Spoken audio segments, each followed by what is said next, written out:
Welcome back, ladies and gentlemen. Top 8 of the European Winter Championship doubles tournament is about to go down. I'm Foda, back in action with my favorite caster in the world, Dude, Steven. No way. Steven, how you doing, buddy? Dude, I'm doing awesome, man. I'm so excited for these next matches, and kind of especially the next one coming up. This is, well, you know, we can spoil it now. Yeah, let's spoil it. It's coming right up. What else is there to talk about? Let's talk about it. Acno and Blaze, the undefeated champions of Brawlhalla Europe, are going up against the Ninja 729 and Pavelski, which I know is one of your favorite teams in this entire tournament. For sure. And possibly the most capable team of defeating Acno and Blaze. I mean, you guys, there's an argument for Heisen and Simple, but the Ninja and Pavelski are like, they're a crowd favorite. I know there's a ton of fans in the chat right now for Pavelski and the Ninja 729. I mean, they've been streaming together so much. Pavelski's been putting in the work. It was his birthday like 2 days ago. He deserves this.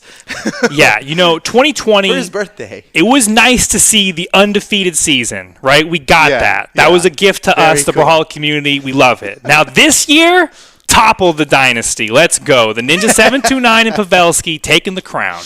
Oh, man. And we're here to see it. I'm feeling good about it, dude, and I'm ready to get this going. Acno and Blaze. Looks like they're going to be locking in with their classic comp of Koji and Thor. Now, interesting because Blaze, his matches earlier today, he was playing Bryn. He just switched to Bryn. Psych? Yeah. He psyched me out super hard. I know. And then the Ninja is on, he's on Sidra. Yes. Ninja Sidra. This is good. This is great. Because that means a lot of Zeus throws. Yes. That means, oh man, and Pavelski playing Val is a little bit out of left field. I've never seen this. I'm not used to that pick. Now, Pavelski does have a large character pool, and I know he plays Onyx, so he's got gauntlets in the bag, so we'll see what he can do with them here. Just a bunch of world champions fighting each other here.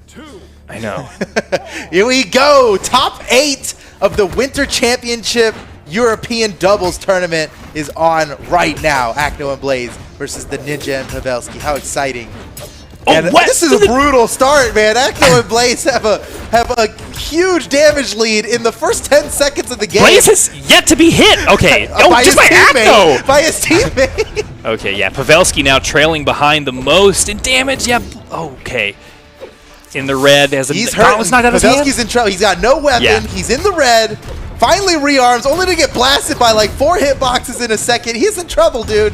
Now way up on the edge. Okay, I like this. Did you see that sentry fire from the Ninja? Just like off the corner, provide some relief for his partner. Can it last for long, though? Pavelski knocked way up in the air yet again. The pressure relief that these guys do is a big part of the gameplay. It's a big part of their... Whoa, what a read! The Ninja! He knew Blaze was going to jump out of hit stun there. He could have gone 3 ways, right? He could have gone... What? Wow, Acno! He comboed off of the Ninja's accidental friendly fire. Oh my god, calm down, Acno! Okay, yeah. Oh my goodness, dude.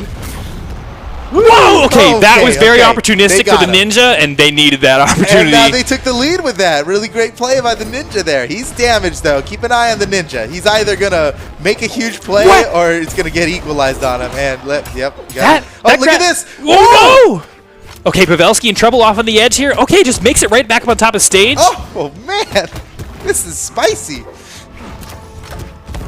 All right, damage is close between the two teams. Really even on the second stock now. Yeah, super even here. Pavelski. What? Oh, I like that. That was almost the coolest thing ever. Nice play from Pavelski. Look at that. Relax, guys. Holy cow. Nice punish from Pavelski, turning his attention to Blaze now, but he gets knocked off. The Ninja having to fight both of them on stage. Blaze goes out to fight Pavelski, and Pavelski punishes his attempts and almost scores the double kill, but Acno's still alive, looking for a weapon. How's he going to get around all these hitboxes that Pavelski and the Pavelski and Ninja are just such threats right now? Oh, beautiful punish from Acno with the breakdance, but the Ninja punishes him for bothering to punish his teammate. It never ends. Yeah, the Ninja really needs to hold on to this stock. If he can get all the damage he gets on this stock is just going to be extending this lead. Yeah, and he's not afraid to go. Look how aggressive he's attacking Blaze right now. Oh, Oh, the weapon throw saves him. He loses the weapon on the way, but it was worth it. He's still alive. Whoa, the ninja. Oh, dude, Is the ninja's second stock gonna outlast Blaze's last stock? What? He's still alive? He looked like he steered into that. I don't know. I think he did. Yeah. Well, he did that in the last game too. It's very strategic when they decide to do that. It's like it's worth losing this stock now to reset my health and just get back like. At a certain health on a map that has a very far, it's very, whoa! Forget what I was talking about, dude. Wow, they cleaned that up quickly at the end there. I was wondering if Acno had any hope of bringing that back. Dude, Pavelski and the Ninja took a game off of the reigning champs. In game 1, too. This is a strong start for these boys. Yes. Now, I'm kind of anticipating already kind of a clapback, all right? I'm thinking game 2 may go the way of Acno and Blaze, but we'll see how the set develops. Dude, I mean, yeah, Acno and Blaze, they're the kings of the clapbacks. I mean, they're mad now. They were chilling before, and now it's going to be a whole new level of fierceness coming out from these guys. Pavelski, wow, Blaze. Who does that? Who turns just end light in one direction, end light in the other direction? That's what you're supposed to do with a spear, right? Like, that's how spears work. Oh, did you? Dude, I loved. Blaze is so aware of how Acno is going to react to him sending somebody at him that he was so prepared for the coolest follow-up off of that, and it was mere pixels away from succeeding. And here we are, continuing on. Acno and Blaze have a huge damage lead. I was going to say, big lead for blue team this game. Totally different story. Both the red team members are off on the side of the stage now, pushed up to the top. Can they hold on to these stocks for much longer? Oh, what? Wow. Acno the Ninja's like teleporting around each other. Yeah, he's using it for the movement a lot of the times. Nice weapon throw. Okay, Acno somehow, what? Whoa! Oh, beautiful play! The Ninja and Pavelski, they had to work double time. They had to team up for that kill right there. And really nicely done. Acno with a beautiful punish, and then the punish after that. Blaze is the only one left with all 3 stocks here, and that's kind of normal. This is usually Blaze's stock tanking out here, and he's fighting off the edge here with the Ninja. Not a safe place to be for the Ninja. Now he regains stage control. Ooh, combos Acno with Pavelski there for a second. He knows when to turn it around. He's getting hurt a lot for all of this, but Blaze still has all 3 of his stocks. What is going on? Finally! We got, oh, jeez, I can't believe. They've got the 2v1 advantage. Can they get Acno off the side of the stage? What? He somehow slips his way through. Makes it back up on top. Arming himself with a bow. Oh, was it worth it? Yes, nice play. They've taken the lead now. Well, kind of. Well, it's a weird lead, you know? With Blaze being so healthy on the second stock. With a damage like that, this can flex very quick. Well, I would say that Pavelski and the Ninja they really excel as the 2 in a 2v1. What? Pavelski, though, off of the edge. Is that going to be enough? No. Acno has enough to make it back to the stage. Oh, nice punish there from Pavelski's pivot spot dodge into the gravity cancel. What else? Nice. Wait, what? Okay, Pavelski. Oh, dangerous on the side of the stage. He got those guns. What is he doing? What was that? Oh, that was some kind of big brain play we can't even fathom. I don't know. I said he was a danger. Maybe just a danger to himself. That was that was a hard read he had on that. It was either a huge mistake or a read we can't understand, you know? Yeah. And definitely nothing in between. Punish. And now, look at this. Acno deep in red. He is scared of these 2 guys while he's waiting for his teammate to come back. He needs support. Now Blaze re-energized here. Oh, but Acno is so heavily damaged. Look how far back. Look at this. I've never seen Acno play this way, I actually don't think. Yeah. He's letting Blaze take the lead. He's hoping for Blaze to send somebody at him or punish he can take advantage of. But he's out, and now the Ninja and Pavelski super capable of handling Blaze. Now, we've already seen Blaze come away with incredible comebacks in a 2v1. Oh, but not against these guys. The Ninja and Pavelski take game 2. They're up 2-0, dude. Man, you know, we were wondering about Pavelski's Val pick, but honestly, that side signature connection off the teammate throw, it's just like, that's how they finish games.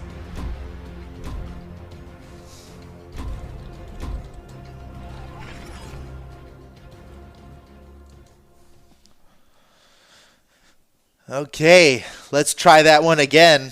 The Ninja 729 and Pavelski are up by 2 in this best of 5. One more game, and they're going to 3-0 the reigning champs.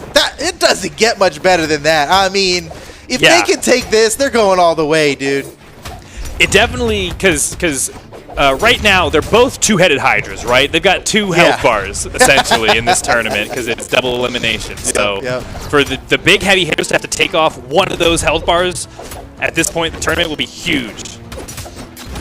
Yeah, and you know, it wouldn't be the first time that Acno and Blaze went down to the losers bracket. Oh no, Pavelski, that was an error. You know what? The clapback prediction was 1 game short. I think it was a 1 game delay, and here's the clapback. Don't count him out yet. You know, don't count him out yet. I'm counting him out, dude. This is actually Acno and Blaze's game. This is Pavelski we're talking about, dude. He's gonna play so much better now that he lost that first time. Now that very. Ooh, I don't know. Acno's doing some funky stuff with the hammer. Yeah, Acno switched to Bodvar. We didn't. I didn't notice that, but that was very sneaky. It's working out really great for him here. Team combo. Oh, yes! It's working out really great for him. That's so good. I was like, alley-oop into the cider. No, alley-oop into the tiny stomp hitbox. And now Pavelski's in trouble here. Blaze wants to finish him off. The Ninja trying to help him, but he can't. And now he dies for it. What a play! Acno and Blaze are out of this world, dude. No. Wait. No. This is us. This is us, Crash. Hold on. Everybody chill. Okay. Everybody chill. Did our internet just go down? Okay. Wait. Plays are just finishing things up. They were so far ahead that game. There's no way Pavelski and the Ninja brought that back. Right. And seeing them quickly return to the lobby definitely solidifies that. Yeah. All right. We're back in the lobby. Yeah. Clearly, Acno and Blaze won that game. You guys saw the momentum was hugely in their favor. We need to take a quick. We're just gonna take a game here real quick.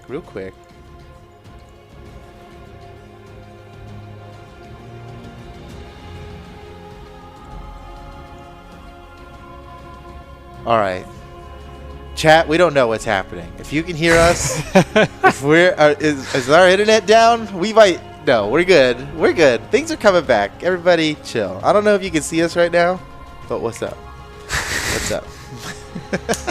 Yeah, this is what happens when you're shooting light beams across the planet. And that's what we're doing, We're just trying to shoot some light beams across the planet. The planet, all over the planet, to many people at the same time.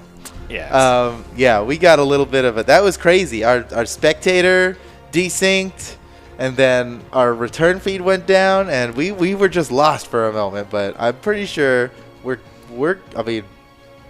pretty good.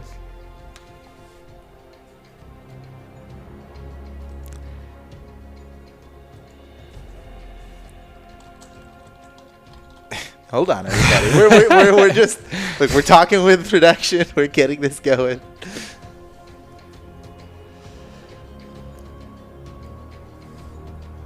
Yeah, and now we're all left wondering, do Acno and Blaze have what it takes to make a comeback? We are back. Let me tell these guys that we're good. No, all right, Pingu's already got it. We're good.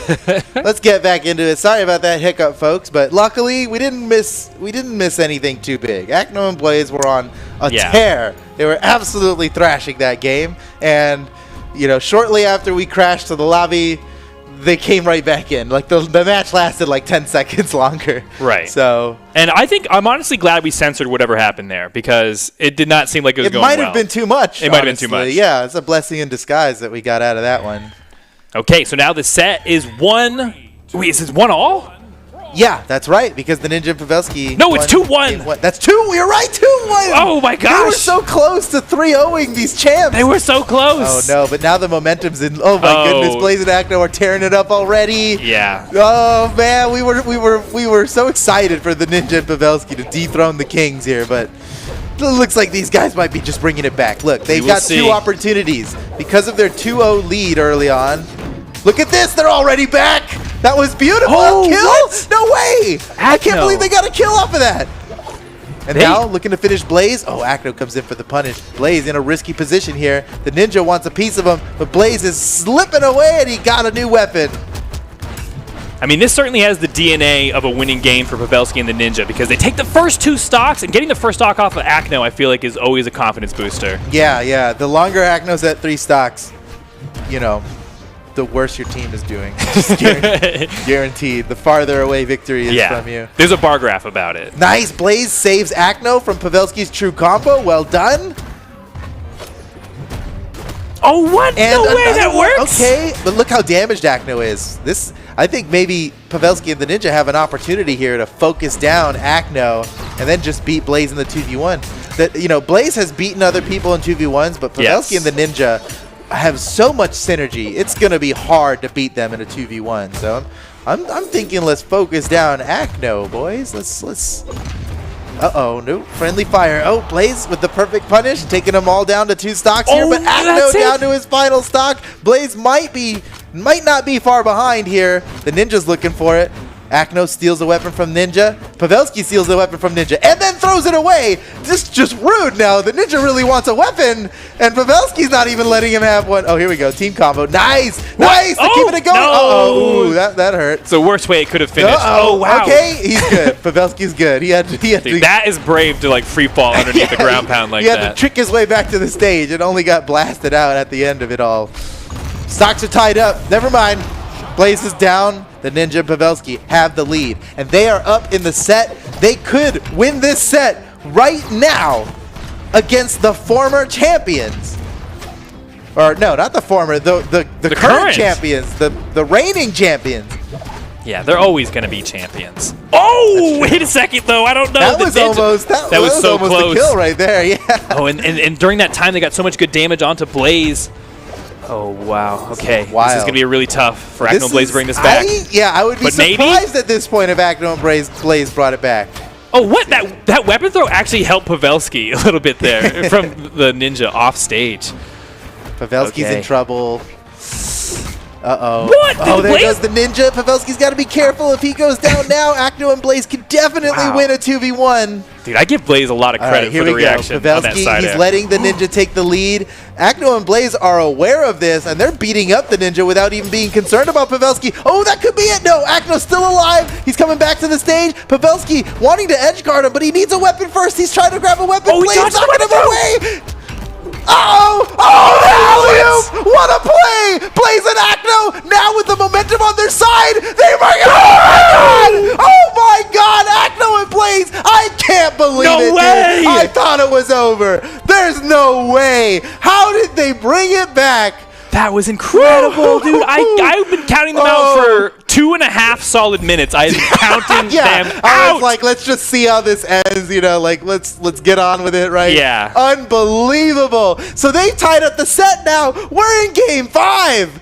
Game 5, dude. Oh man, dude, this is a good top 8. This is if you tune in just now, welcome. Congratulations. You found the ultimate moment to join this stream.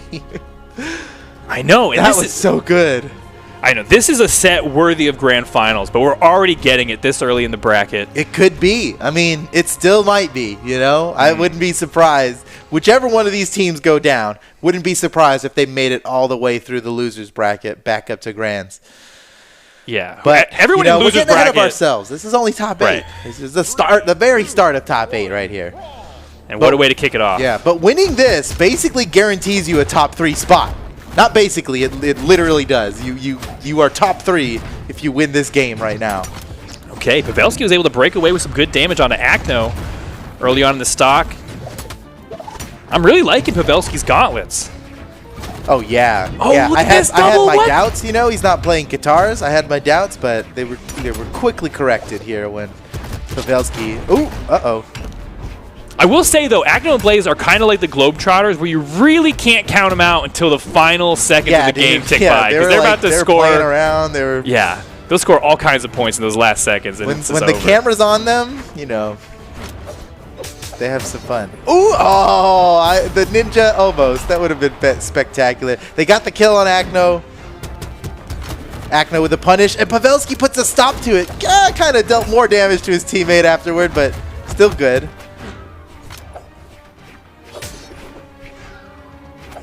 Oh, man. Oh, Blaze getting juggled. Can he make it back to the stage? Oh, yes, he does. Pavelski's barely holding on to life here. He's being so cautious. Oh, only to get slammed away by Blaze. Oh, what? Yes, no amazing. Way! I love that play by Blaze. Clip that, dude. Oh, my goodness. Pavelski's he's destroyed. Dude, that's like he's done. He doesn't know what to... he has deleted... Oh, no. Well, look, Acno and Blaze are being some really sportsmanlike here. It looks like Pavelski disconnected, and that's a bot controlling Pavelski right now. And even though they have every right to just slay these guys and take the set right now, they are... Oh, look at that. Blaze even died to the bot. That's... Oh, my goodness. This is, you know... we can appreciate the sportsmanship here, but Acno and Blaze are completely within their rights to absolutely smash these guys right now. But they're doing it. They're avoiding Pavelski, knowing that he's being controlled by a bot right now. Pavelski obviously ran into some kind of connection issue. We are, you know, playing a video game around the world at the same time. Kind of amazing when you think about it. And what are you gonna, you know? So the light beams get crossed sometimes. What do you know? What are you gonna do? It's just, think of all the lines this is going. There's a cable going through the sea that is delivering this image to us. Okay, right, here we go. Back on. It's back on. Yeah, bot doesn't move like that. I'm so glad they did that. You know, Blaze and Acno, they'd have been fine if they took that, but I'm so glad they waited because what a spectacular set this has been, and almost ruined by a disconnect there. But we're back, and everybody is at the same amount of stocks. Completely even game here in Game 5. What? Oh my gosh, the Ninja was going crazy off the side for that edge guard. Oh, not able to finish Acno, it. That was a risky play from Acno, and it bit him for that. He lost the stock for doing that and missed out on a... doesn't matter, though. Once again, the game is completely tied up. What a spectacular game. And we continue. The Ninja and Blaze are the two with more than one stock on here. Oh, Blaze... Slight error there on his inputs, and he dies for it. Now the Ninja's the only one left with 2 stocks. Acno's waiting for his teammate to come back before engaging. He's got a weapon now, and the fight's back on. The Ninja continuing. Oh my, he just keeps winning these interactions over Acno. Acno lands a nair. It's not enough to kill the Ninja. Ninja's still looking for a weapon. He might die before he even manages to grab one, but he's still hitting people. He doesn't care that he doesn't have a weapon. Oh, that's going to do it, though. Yeah. Yep. Pavelski's in trouble. Oh boy, Blaze wins these. Who knows Blaze wins these on the corner. Okay, he's letting him come back. The Ninja came back to relieve the pressure. Pavelski's in trouble. He's in red. I don't know how he's going to come away with this, but it's still possible. I know that Pavelski's having to play such... Oh, in the backfield here. Oh! Finally pushes forward, doing some damage. Okay, now it's even, because Blaze looking like he this could get is taken anybody's out. game. Okay. Pavelski goes for a hard read there on the gauntlets and misses. Acno nearing death. He is one good hit away. Keep your eye on Acno. What is he going to do here? That would have been the kill. Okay, he gets out of it and scores a KO onto Pavelski. It's just the Ninja left. This could be it.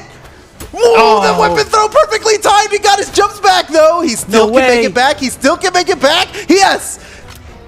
I cannot believe the Ninja made it back from that. That's his last life. He has no more opportunities. Yeah. And that's it. Acno and Blaze somehow, against all odds, down 0-2. They brought it back, and they take the set 3-2. 3 wins in a row. Acno and Blaze are just mind-blowing. That's why they're the reigning champs. Unbelievable, dude. That was just absolutely incredible. Wow.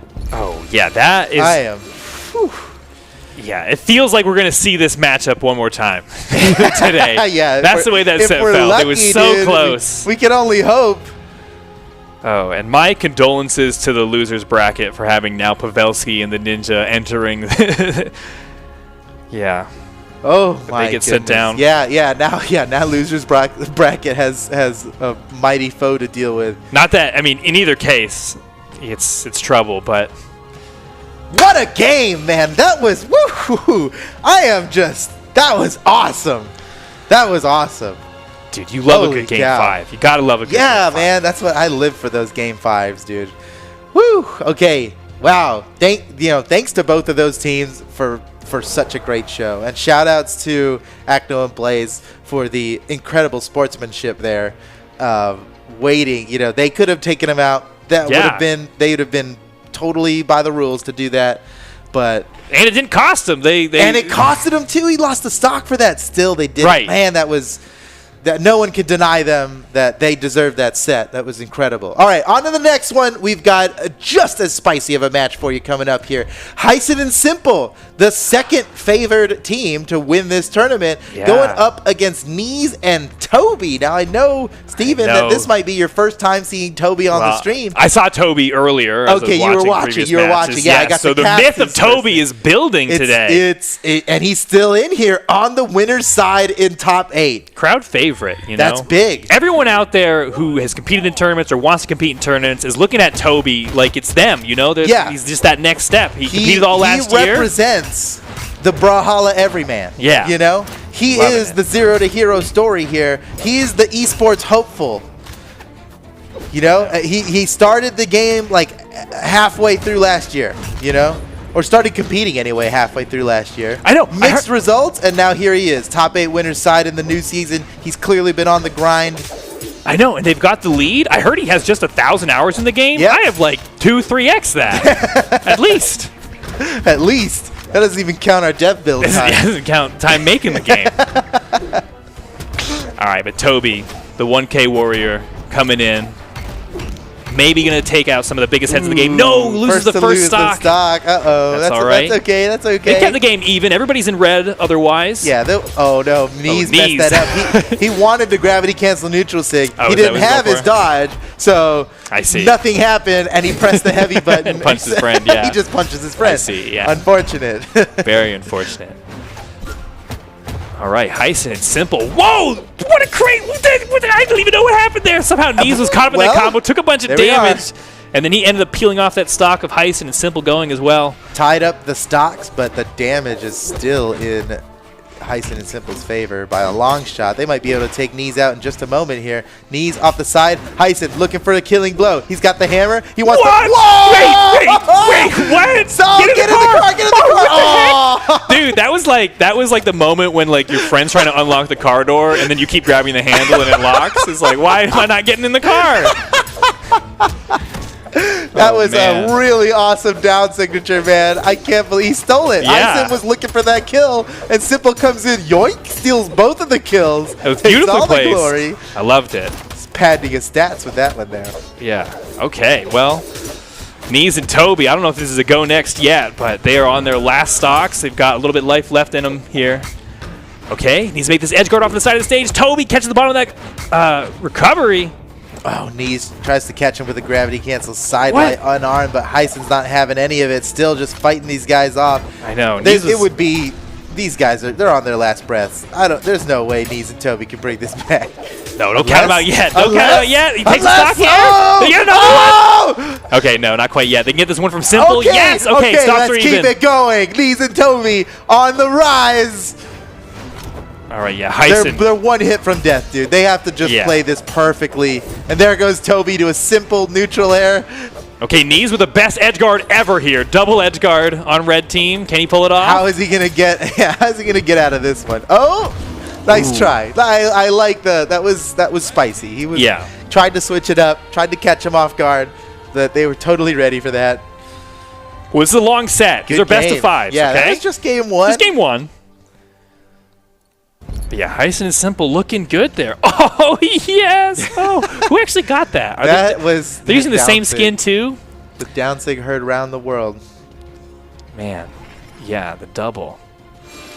Okay, but we saw some stuff from Toby and Neese out there. I'm not going to count them out of the set. Let's see.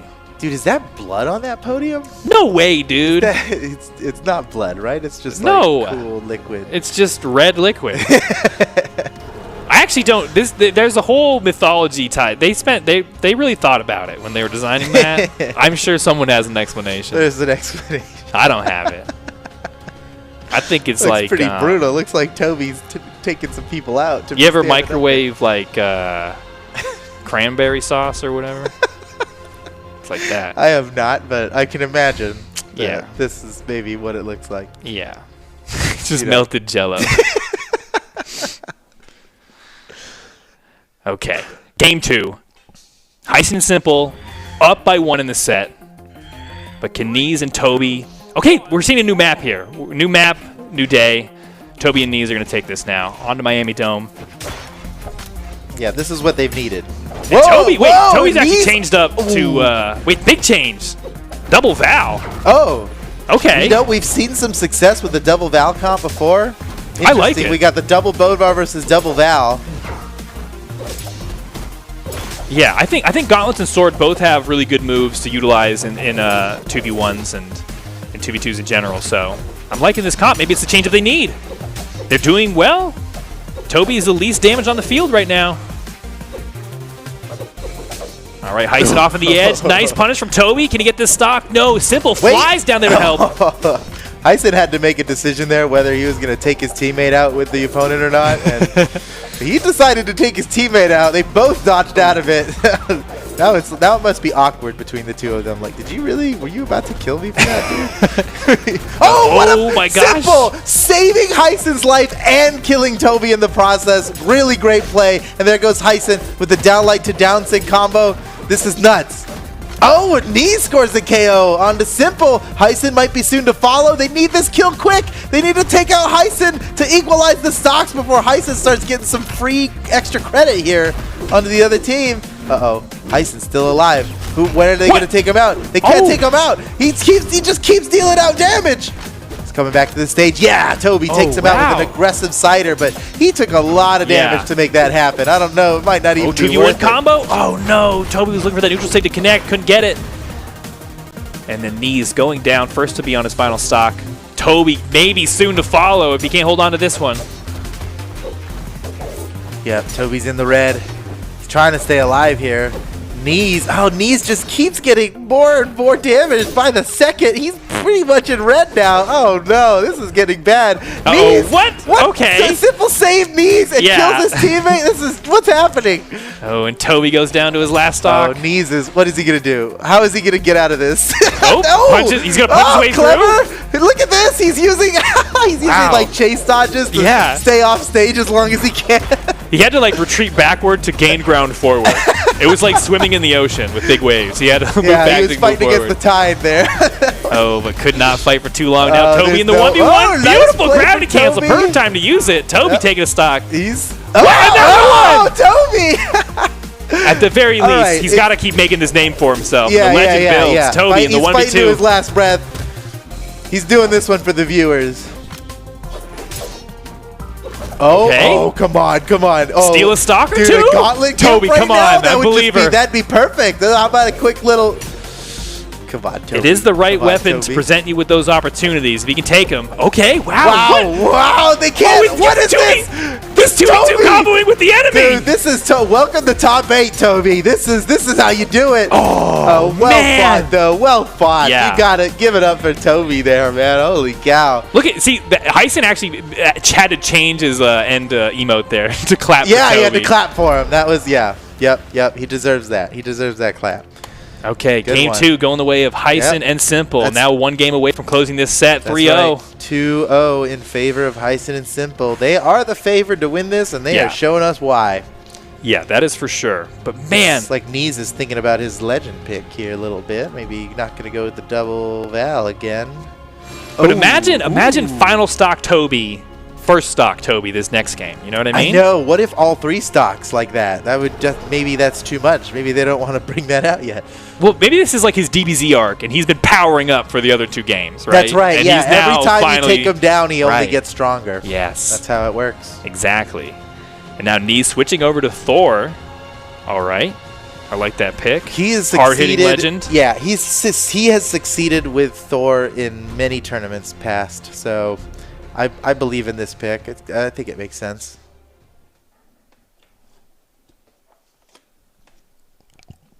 Of course, Heisen and Simple are going to stick with the double Bodvar. I mean, why change it up? It's been working. Yeah. Don't mess with success. This is a good play. It's funny to see Simple still playing the double Bodvar comp after 5 years. He's never not played double Bodvar. He's switched teammates since then. Still rocking double Bodvar. Oh, beautiful. Simple and Heisen. Come on. A lot of damage out there for that one. but still, the deficit's pretty close between these two. Toby's starting to lose some ground here. Toby's getting knocked around. He's in red, but he fires back. Oh, and now Neese in trouble off on the edge. Okay, he's going to make back. Yes, makes back to the stage. Is unarmed, trying to make it up over top. Yes, gets back to the hammer. Ooh, and Toby. Wow, Toby. He's going to use those side airs to try to make it back to the stage. Able to get through that weapon throw. Now both blue team members off on the left side. And there it goes.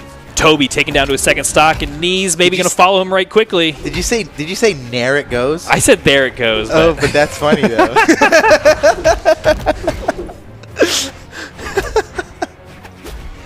I'll try to remember that on the next Nair kill. Yeah. Don't tell chat. They'll be surprised. Yeah, no, they'll be surprised. That'll be great.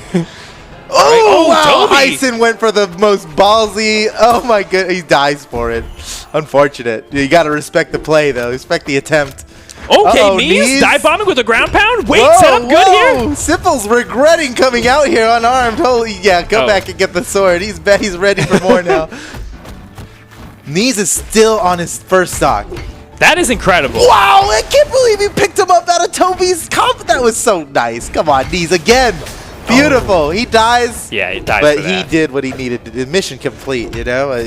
On to the next one here. That was a good stock for Neese. I mean, the health lead that Neese has is literally their entire lead that they have as a team. Right, so yeah, right. That's all the ground they have. And they can't give it up yet. Because this will be the final game of the set if Toby and Neese cannot pull this off. Dude, what skin is Neese's orb from? That is so sick. When did we add that? That? I have been, maybe that was, is that old? Have I just never seen it? I think it came from this skin. Oh. Really? No. That's crazy. Anyway, so. Cool skin. Looking good out there. All right. Well, now the game's tied up. We distracted you. We distracted them long enough for the game to get tied. Surprise. It's a close match. Let's get into it. Well, I can see why you've been looking at his orb, though, because Neese has been doing a lot of work with this orb. Yeah. Just weird to be using someone's skull as your weapon. I mean, yeah, it's rude. It's rude. For sure. It's something Thor would do. It's disrespectful, and I don't agree with it. We don't condone Thor's behavior. Yeah. But we did let it happen. Okay, we're getting close now. Heisen, the most damaged out of everybody, but not by much. Toby also in the danger zone. It's getting close here. Heisen, nice, simple with the follow-up. Continuing. Oh, Heisen. Oh, he got punished hard for that one. Heisen's regretting that gravity cancel side sig. Toby, good, aggressive onto Simple there. That'd be so spectacular to see Toby get a big finisher like that on Simple. Uh-oh, okay. Simple disarmed at the worst time. Never mind, he's good. That was pretty quick to rearm himself. Yeah, volatile game now. Everybody's in red, but the pressure's on Toby and Neese because they are down by 2 games. If Heisen and Simple win this right now, the set's over. Neese and Toby could potentially bring this back. Uh-oh. It's all up to Neese. It's all up to Neese. Okay, Heisen still alive on the right side. Simple contesting now. 1v1 against Neese. Now Heisen coming back. They've got the advantage. Double hammers, double bone bars. Oh, how can Neese pull this off? I don't know, man. I don't know. Oh! That's it. Heisen and Simple take the set 3-0. A perfect set for these guys. Man. That was close, though. It was close. We got to put a little asterisk on that last game, you know? For sure. This one's asterisk worthy. That was worth, yeah. That's asterisk worthy. Yeah. Because, man, what a breakout performance from Toby, though. And and Neese as well. I mean, he's already made it to top 8. Right. That's already beyond expectations, I think, for Toby here. But it's not even over for them yet because that was a winner's bracket match. So he's going down to the lower bracket. You can see him right there waiting for the winner between Zyder and Polyshot versus Fozey and Machete. Whew. So we'll see. We'll see who wins that one, and then they're going to go on and get to fight against Neese and Toby, and we'll see if Neese and Toby can take this farther. They've already guaranteed 7th place out of over 1,000 teams. Right. And those 1,000 teams, look, only the 1,000 teams who had the courage to join such a high tier bracket like this. I mean, those are a tough 1,000. Those aren't the 1,000 teams, right? Those are the best 1,000 teams in Brawlhalla. Because as you know, well, we got like 120,000 monthly active users. There's a lot of people playing the game, and these guys are the best 8 teams in the game right now in Europe. So kind of a big deal. All right, on to the next match here. Zapapi and Stickia. Ooh, God, those are some of my favorites there. Versus Blue and M for Mini. Ooh, okay. Honestly, I missed M for Mini's last game. I knew he was in the tournament. I didn't know he was teaming with Blue. Wait, what are you watching? What? Oh, I'm all right. We got Zyder and That's a different match. Yeah. I was looking at the stream queue, and I was lied to by the stream queue here. I couldn't just look at what was literally right in front of me. Well, I thought I slipped into another dimension, which is going to concern me a little. But, you know, it wouldn't be the first time. But this dimension's a good dimension because we got Zyder and 720 Polyshot facing up against Machete and Fozey. Yes. Now, Machete and Fozey are higher, like they're higher up in the rankings, so they're favored to win this match. And we're in the losers bracket now, which means this is an elimination match. The loser of this match is out of the tournament. Oh my gosh. So pressure's really on now. I mean, prior to this, we've been seeing teams that have a second chance. Oh, what a perfect weapon throw off the corner. That was! Follow up! Oh, he still gets back! Oh, an explosive start from 720 and Zyder. Yeah. Doing some quick work of Fozey and Machete's first stocks. Can they... Oh, this is going to be an upset. Nice weapon throw and the double. Nice. Their weapon throw follow-ups. You're really good at that.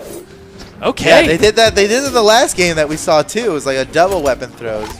I'm always curious at the difference in the meta between the different regions. Woo! You know, there's, Woo! Whoa! Oh, Okay. Zyder missed the side air. That's unusual.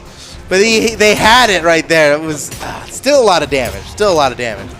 Could have been a kill combo, it looked like. 720. Glad to see 720 playing the Asuri here. Yeah, can he make it back to the stage? Yes, Fozey. Asuri representation. I know, there's not enough of that in tournaments. Yeah, not as spicy as seeing a Queen Nine, but still great. I mean, it's just I'm over the moon, you know. And he's still got 3 stocks, you know. Yeah, somehow. Oh, okay, yeah, that'll do We it. spoke too soon there. A little whoops.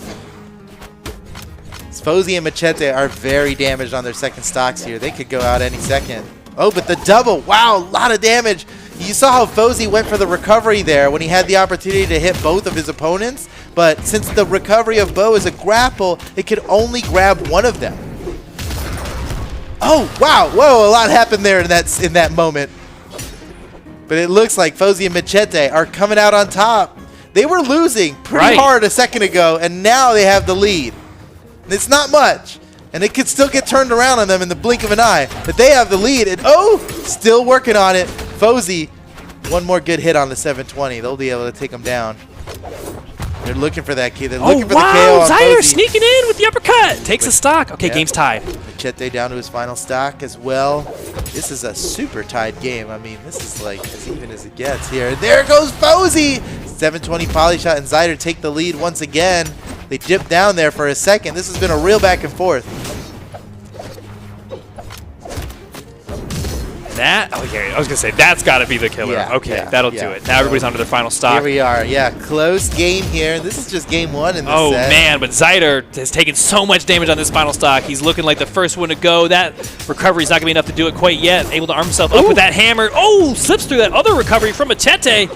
And then True comboed it into a downlight. Very nice. 720. Some good Asuri play right there. Zyder is deeply damaged, and yep, he goes out to a side air from Machete. Here comes the finish. Oh, Machete misses the killing blow, but that's fine. They're doing okay. Okay, can 720 make it back? No, nope, not even a chance. Not at all. Big call out with that ground pound. Well done. Oh, wow. Fozey and Machete taking the game. This is really anybody's game. These two teams are both titans. They came out, okay, so 720 and Zyder came out so fast out of the gate that they could not make it around the first turn. You know what I mean? Like, they were so hot out of the gate. They just lost control around that bend, lost their traction. But early in the set, that's just game 1. Anything could happen from here. All right, Zyder and Poly gets a ban out all but 3. Looks like they're getting rid of as many platforms as they can. And looks like Machete and Fozey are fine with that because they selected Shipwreck Falls, which has 0 platforms on it, and I would say favors their team much better. I'm surprised 720 and Zyder left Shipwreck on the field here, because this totally favors Machete and Fozey. Well, this is just a salty run back through and through, you know? Same map, same character picks. That's probably has more to do with it than anything else. All right. I mean, 720 and Zyder have not had the same start they did last game, so I wonder how that bodes for him here, considering they lost the last one as well. Okay, Zyder in trouble off on the edge. Machete, looked like he's kind of wondering whether he should go help his teammate or go for this edge guard on Zyder. Zyder will make it back on the stage. And everyone holding on to their first stock still.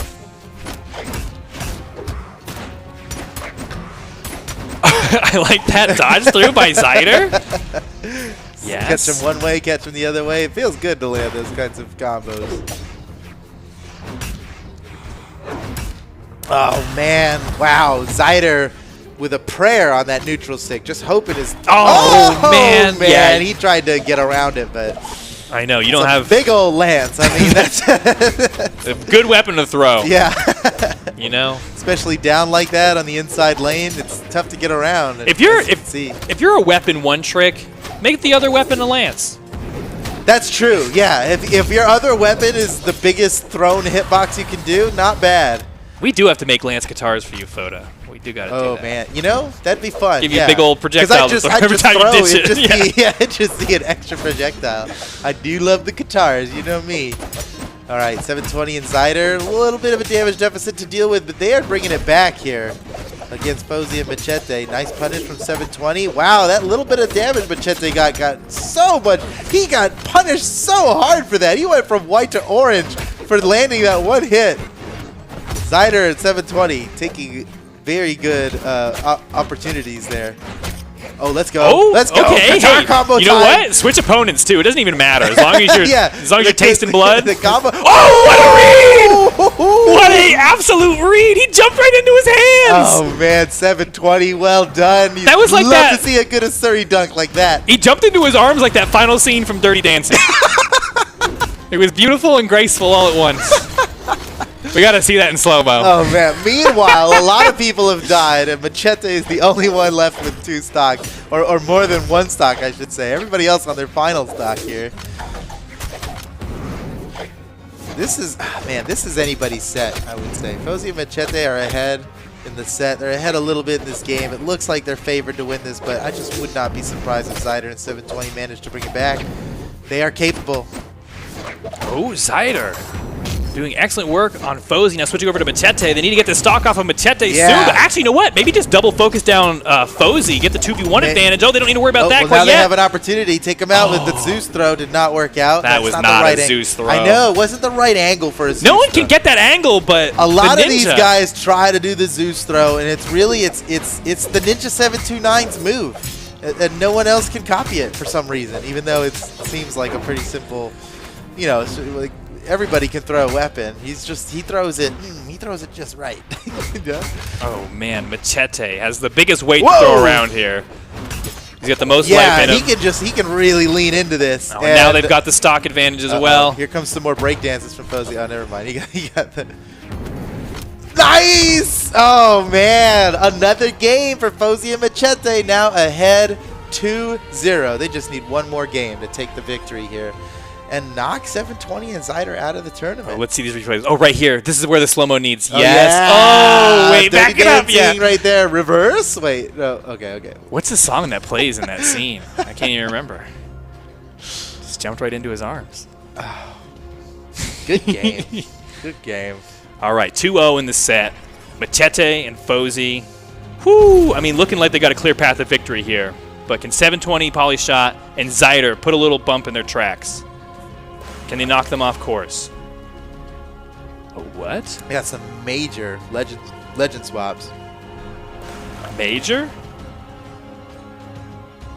Yeah, Zyder switching from Nash to Becky Lynch. Major switch up. Major switch up. Major switch up. This is going to change everything. Forget what you just saw those previous 2 games. This is a whole new situation. It's Becky Lynch. It's Becky Lynch. She's the man. She's the man. Okay. Well, I'm hoping for him, you know? Maybe that's exactly what they needed to change. Going into Game 3, this is their last chance. And this is their last chance in the whole tournament because this is a loser's bracket match. Loser here is eliminated. All right, Machete drawing first and second blood here on Apocalypse. Change of scenery for the final match. Or wait, potentially the final match. Not necessarily. I shouldn't say it so decided like that. Zyder and 720 have 6 stocks here. Wow, but Fozey and Machete with a really significant start here. I mean, they are pulling away fast. Okay, Zyder. Fozey might be in trouble. Oh, man. I know. I saw Zyder get that recovery, and I was hoping you could capitalize on a little bit more to take that stock. Not quite yet. Oh! Okay, he was ducking underneath those floorboards now. Crazy there. Damage is now even. Double. Oh, nice. And just as I say that, potential for the 2v1 combo to take the second stock. Not able to get it, but they got that first one off of Machete, giving themselves a little bit of an early lead. And they are so far skunked in this set. They need 1 game under their belts to stay in it. Yeah, I mean, even if you lose, you want to get a game to show that you had what it takes. You know, like right. For your mental. Just for your own, yeah, yeah. I mean, I'd feel better about a 3-1 than a 3-0. You know, by a lot. Nice, nice. Okay, they're doing the work now. They've got these 2v1 combos, but they're not quite picking up those final hits. They missed the finisher, yeah. They build a lot of damage with it, and that's really good. But they missed the finisher, which, you know, you got to imagine that would help secure victory. Would it help to KO the opponent?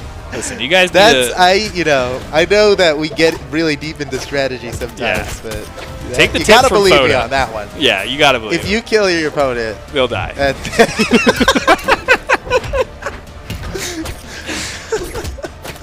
Okay, 720 and Zyder have a very significant lead here. Yeah, this is great. I mean, look at Zyder. Quit fooling around. This is a serious game. The switch to Becky Lynch. You were totally right. Clearly the big That's the difference. Becky clinch. The match has been clinched. There, it's over. They've got both Fozey and Machete down to their final stocks. Okay, Becky looking good. They've got the momentum. All right, 720 taking down his final stock as well, but Machete has taken so much damage, he could just be eliminated right from this game completely off of the side of the stage, going up against Becky Lynch. Whoa, wait, good play. Oh, but 720 was able to knock Machete out, provide some relief, but Zyder did end up losing his stock. Yeah, it looks like they're going to get the one. We were talking about they really needed that one. And they're on their way here, now, but don't put it past Fozey to win the 1v2. This is where now the perfect story arc would be. Woo! Oh wow, that Fozey! Was nice. That was nice. Fozey's unarmed is actually really crazy. I have never thought to pivot, gravity cancel, slide kick after an unarmed uppercut like that. That's the perfect play for when they're at low damage. That is just. Fozey! No! He got the save, wait, though. Does he make it back from save. this? Beautiful what? save. They're still going for it. Fozey, he doesn't need a weapon. Oh man, that was cool. Though. Wow, I was so torn at the end of that match there because I was really excited about this Zyder 720 Polyshot comeback, but then Fozey started popping off in the most incredible way.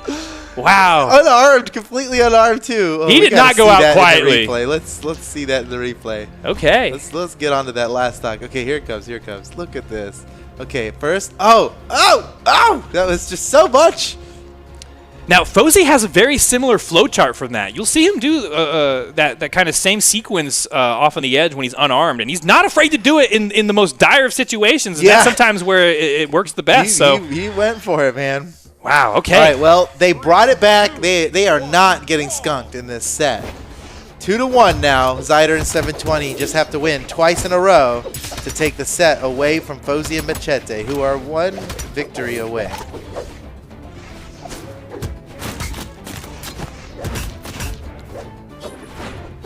Oh man, just this is aggressive here. This is punishing the punish of the punish, and then one more layer of punishing. Oh no, weapon throw, perfect! Oh, and the setup for Machete to get this edge guard. Oh, nice rotation over by 720 Polyshot to come in and provide some relief. Zyder may have been in serious trouble if Machete was left to his own devices. Oh, 720 looking for the kill on Fozey, but it wasn't enough. Fozey was not yet damaged enough to get a KO from that. But 720 what a just hot spot to continues. pick up of those and guitars. Machete goes down to Zyder. Uh-oh, 720 in trouble. But Zyder with the save! Wow, talk about relieving pressure. Yeah. How about I just KO that guy for you? Well done. That would be nice. That'd be nice. All Really right. good play by Zyder there. He goes down, but he did a good job. A very light lead now. Very light all but lead. gone. Yeah, yes. very Stocks light tied lead up. there. 2 all around. That's a low calorie lead. Yeah. That lead is no points.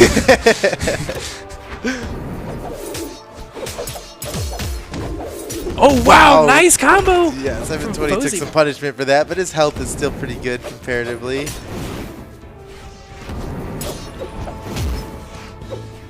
Ooh, Machete, he tried to put a stop to that attack, but he missed by pixels, and Zyder got a huge slam on the Fozey.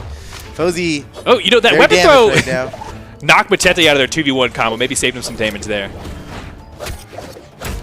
All right, still such a close game. What? Oh, Fozey, that was crazy. Started charging up that signature there. But 720 and Zyder just managing to hold on to this lead just by a little. They needed to convert this into some stocks, though. Dude. Oh! No! Just as I say that, are they going to get... Oh, I thought they were going to go down to a double KO. That was almost the double. Potentially. But we could get the unofficial double here. Yeah, no, it's been too long. Yeah. Oh, there's a double KO if you want to hey. see one on the scoreboard. All right. That was the last one. Yeah. All right, so 720 and Zyder technically in the... Never mind. No lead. Don't even mention the lead, or else it'll vanish, Yeah, you know? that's my bad. Wow. Speaking of vanishing, that stock Zyder 720. he was at white 5 seconds ago. He was in white, and now he's in red. What happened, dude? That was brutal. He took so much punishment there, but look at this. Zyder's dishing it out on the Machete. They might be able to get the counter kill on the Machete here just in time. What? No way! 720 Polyshot. That was insane. Oh my gosh. That was so good. Now we're looking at maybe a game 5. I think we are looking at a game 5. I mean, if we could be so lucky. Okay, now Fozey, obviously not someone to sneeze at here. He's got the skill to take. Oh no! Well, the weapon throw was off. He went high out of hit stun there. They threw the weapon high. Totally calling him out on that. Ladies and gentlemen, we are on to game 5. Unbelievable turnaround from 720 and Zyder. That was amazing. That's incredible.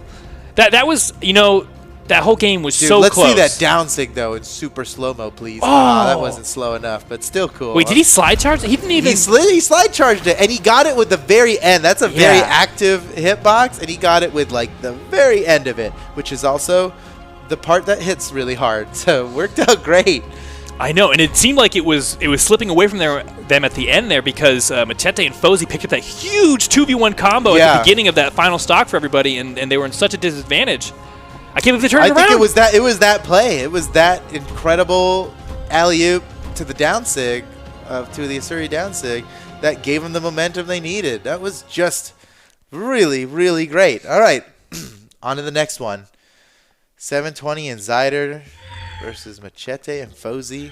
What a ride this has been. Now on to game 5, and this is do or die for both of these teams. You know, it doesn't get much spicier than this. When you're in game 5 and your whole tournament run comes down to a single game, they could either move on or be eliminated right now. And it doesn't matter how close they got on the previous set.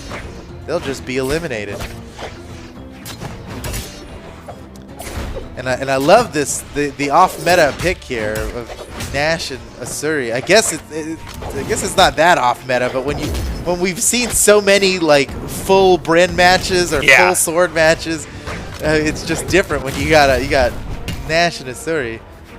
Sorry, Becky Lynch and Asuri. Oh, okay. The big punch, not enough to do it. Gonna lose the first stock now. Zyder down at 720 Polyshot in trouble off the edge. Already used the dodge. Whoa, but Becky Lynch coming in. I think he can still make it back. Yeah, Fozey clicked. From the top rope, taking out that stock now. From the top rope. How appropriate. All tied up. Zyder. That was a risky ground pound Zyder did. I mean, it was a meteor strike. Like you said, from the top row. Ooh, nice on the double down light there. But and he was so close to nailing his teammate, but he got the kill. Perfect. And look at this. Look at the game. Look at the it could be any more tied. Yeah, it's as tied as it gets. This whole set has been close, but it all comes down to this. Okay, that could be enough to do it. No, he's going to make it back to stage for sure. Yeah, Zyder kind of really, I think he wasn't willing to go for the edge guard there. Ooh, weapon throw was very well placed, but Fozey dodged perfectly. But Chete, yeah. Was that an accident or was that a threat? Yeah, maybe. I don't know. I'm trying to get into the psychology of the man. I think he fumbled the ground pound there a little bit, meant to dash jump a little closer to the edge, so it'd be surprising. Maybe. Next level mind games. Though. Or yeah. How is Oh, okay. I was gonna say, how is he holding on to this first stock? And there it goes, scooped away. Now down to his second stock, but he is the least damaged person on the field. But that could change quickly. I mean, 720 Polyshot hasn't taken too much damage on this second stock. This is so close. Machete with a tiny lead. Tiny lead. What? Okay, whoa, Zyder, bold plays off of the side here. But I'm liking it. Yeah, he's really trying to make something happen. Oh, no. Is it a coincidence that he went down first? Yes. Yes. Completely. It surely wasn't his reckless abandon. No. Oh, man, and now Fozey picks it up. This is looking like Fozey and Machete's game here. Zyder and 720 potentially on their tournament stocks now.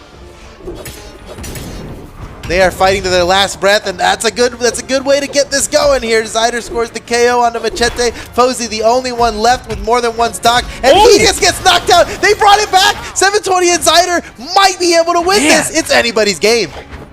Man, Zyder was just going like scoop-tastic on Machete. Whoa, slice-tastic man, these guys had to get in the way of 720 continuing his guitar combo. Very rude. Is this going to end in a 1v1? I have no idea how this is going to go now. That'd be exciting. Maybe. It's sort of looking like it's Zyder and Machete both on their final breaths here, while each of their teammates are relatively healthy.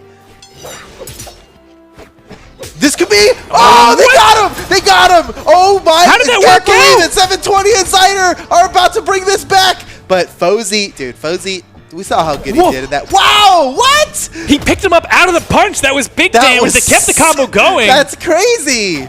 Oh, weapon throw. Oh my gosh, not enough yet.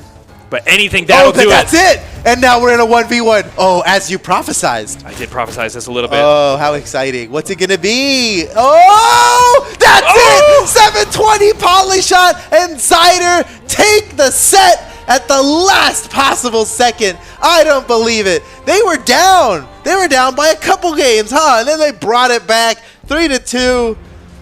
That's incredible. Well, they were at 1.20 in the set. And then it was 3 wins in a row, right?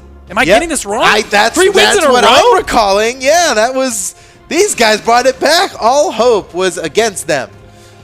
I got confirmation from Sparky that the song from Dirty Dancing in that scene was I've Had the Time of My Life. But he also says that she doesn't jump into his arms. It's a lift. It's not a jump. I remember it differently. I remember being a jump.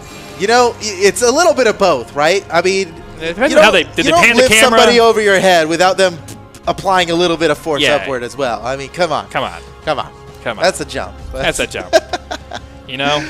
Oh, man. Shout-outs to Zyder 720 Polyshot for coming ahead in that. That's crazy. Fozey and Machete, one of the most favored to win this tournament, are out in 7th place. That's it for their tournament run. Man. Whew, boy. Wow. All right, on to the next one. And now, no... This is no troll this time. Okay. Zapapi when was there a troll? Versus Blue and Ember Mini. Oh, right. Well, I was wrong. I thought that was the match we are going to watch last. But now we're watching it up next, and I am so excited because Zapapi and Stickia are they're one of my favorite teams. And if you'll notice in the lobby right now, they're actually playing as a local team. I was wondering about that. Yeah, they're playing as a local team. Well, they live near each other. They hang out all the time. So no surprise to see them on the local team, and that's awesome. I mean, now they have like total synergy. They're right next to each other. Their comms happen literally instantly. Their comms have 0 ping. That 0 ping comms is a big deal, right? I mean, no matter how fast, no matter how good or how close you are to each other on Discord, you got at least a quarter of a second delay. And a quarter of a second in a game of frames. These pros, they count frames, dude. That's a quarter of a second. That's like That's like 25 frames. That's a lot of frames, dude. We got moves that don't even last 25 frames. All right. Well, for the viewers at home, it's Stickia on Bodvar for red team. Oh, good. That's good. I'm glad you told us that. Yeah. Yeah. We Hardcore got two fans. Zaps on here, Yeah, so yeah. it might be confusing, but yeah, Zapappy. I mean, it's Azov, easy, you know? easy enough to guess that Zapappy's the Azov. Yeah. Right. Oh, nice quick flurry! Stickia's getting blasted. Yeah. Enfremini and Blue almost finished off that stock. Enfremini went for that chase recovery, could not pick it up at the top of the stage. Now left, everyone has all 3 stocks on the field. Oh, I like it. The down sync from Zapappy, almost enough. Whoa, watch out there. Stickia getting a little crazy. That's the side sync. Nice. That's but you know it feels like a down sync because your character's so stationary, you know? Yeah. He's just this weird sentry of a character. Uh-oh. Oh, they're in trouble now. Oh, nice dodge, but he doesn't have a dodge now. Blue's going into punish, but I almost said Zapappy. Stickia makes it around him. What? No! Stickia. Okay, now he has to stay out here to make sure his teammate makes it back. Oh, but he could not provide safe passage. Zapappy's the first to lose his stock. Stickia trying to get back onto the stage here. Zapappy with a nice punish. Stickia, Stickia is being maybe overly cautious. He is so worried about losing the stock that he hasn't dealt damage in a while. Well, the problem with that is... Oh, but he got the kill! And he okay. dies for it. Maybe That's all right. Maybe his caution was justified. Woo! And there, okay, down, tie game. Just bring it back. Let's even it up here. Zapappy and Stickia. The France Friends. Oh, the France Friends. The France Friends, yeah. That's old school. Yeah. Only the guys that have been around for a couple of years remember that one. All right, well, game is still tied up here on the second stock, but Zapappy taking some big damage there. Rearms himself up with that axe. But Stickia off on the side of the stage. What? Enfremini going unarmed against the hammer off on the edge? Oh, bold play. Now both red team members relegated to the side. Enfremini goes for the hard read there. Doesn't pay off, but he didn't get punished for it, so no harm, no foul. There goes Zapappy off the side. Stickia might be soon to follow. Perfect spot dodge from Blue. They're throwing all the weapons at him. I know. They needed a couple more weapon throws. They would have clinched that stock. Yeah, just at least 2 more.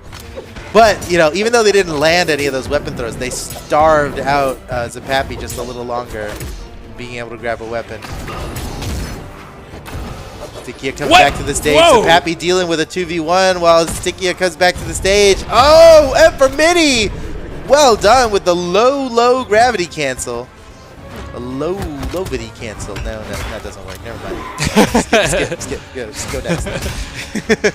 I think low gravity is a thing, so just low gravity cancel works. Yeah, okay, yeah. I could have just stopped there. And there goes Zapappy. He's done. It's all up to Stickia now, and I don't know, man.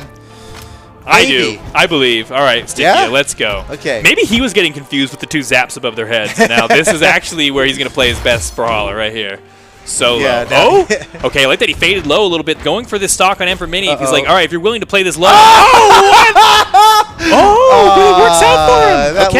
That would have been a fun way to finish him. That was a big prank. They pranked him good. That was a prank. That's a good way to describe it. And it almost KO'd him, as pranks sometimes do, so have to be careful. Whoa, the down sync off on the side of the stage.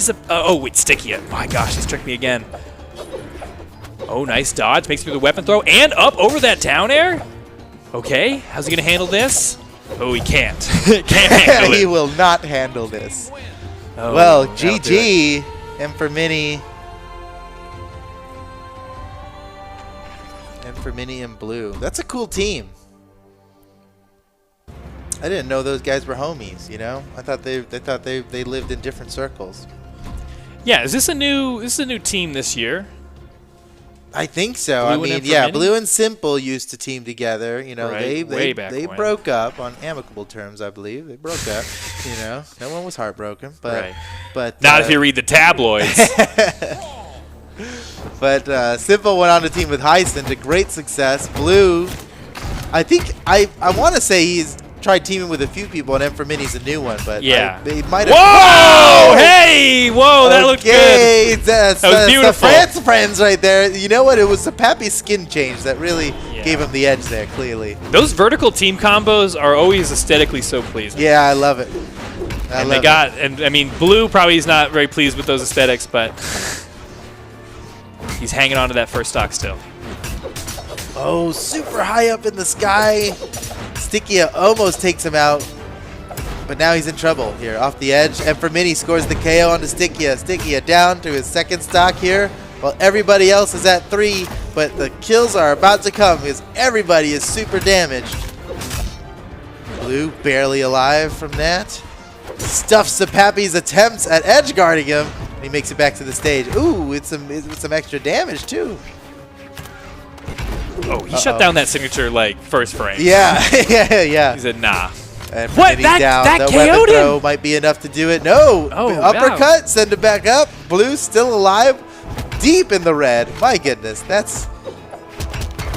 I know. I can't believe he's still. Blue is hurt right now. But he's landed so many hits without getting hurt once. Blue is like on fire right now. And a double? Come on. Who's going to take out Blue here? How much longer will this stand? I mean, Zapapi's going to be equally damaged there. And now Zapapi's the only one left with all 3 of his stocks. But his teammate, Stickia, very damaged on his second stock. Kind of neutralizes the stock lead that Zapapi has. Yeah, and again, Stickia is playing so far in the backfield. Yeah. And that just kind of leaves Zapapi open to the full force of the blue team. Look at these 2 hammers trying to get underneath each other. It's a tale as old as time. Yeah, low man wins. The game of hammers. Which is not what you'd expect, you know? Usually you want to be above your opponent.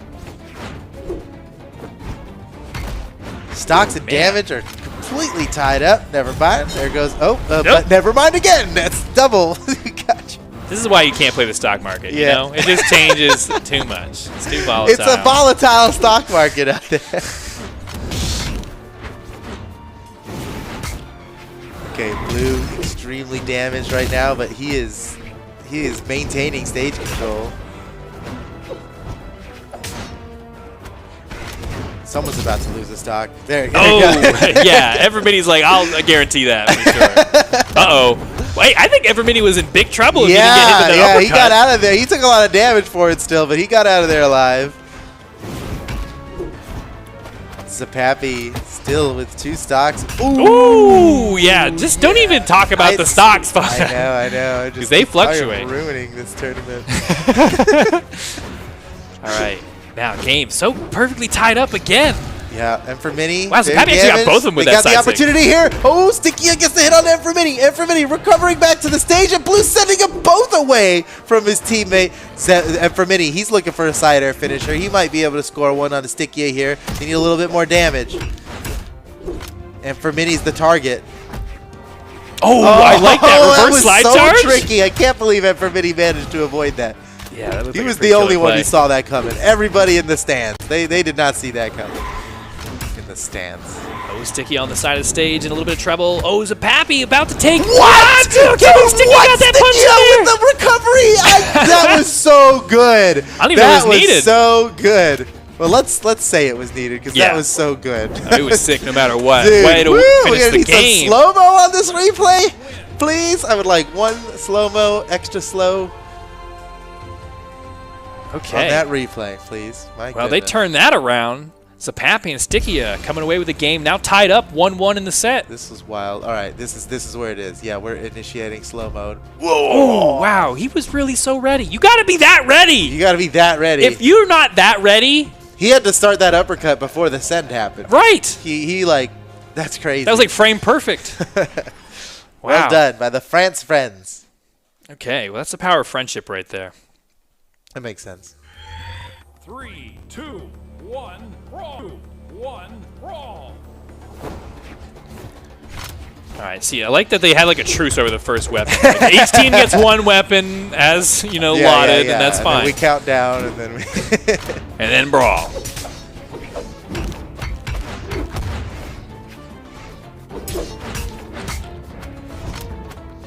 Oh, I I like that play from Zapapi. Pretty tricky. It didn't work out for him, but man.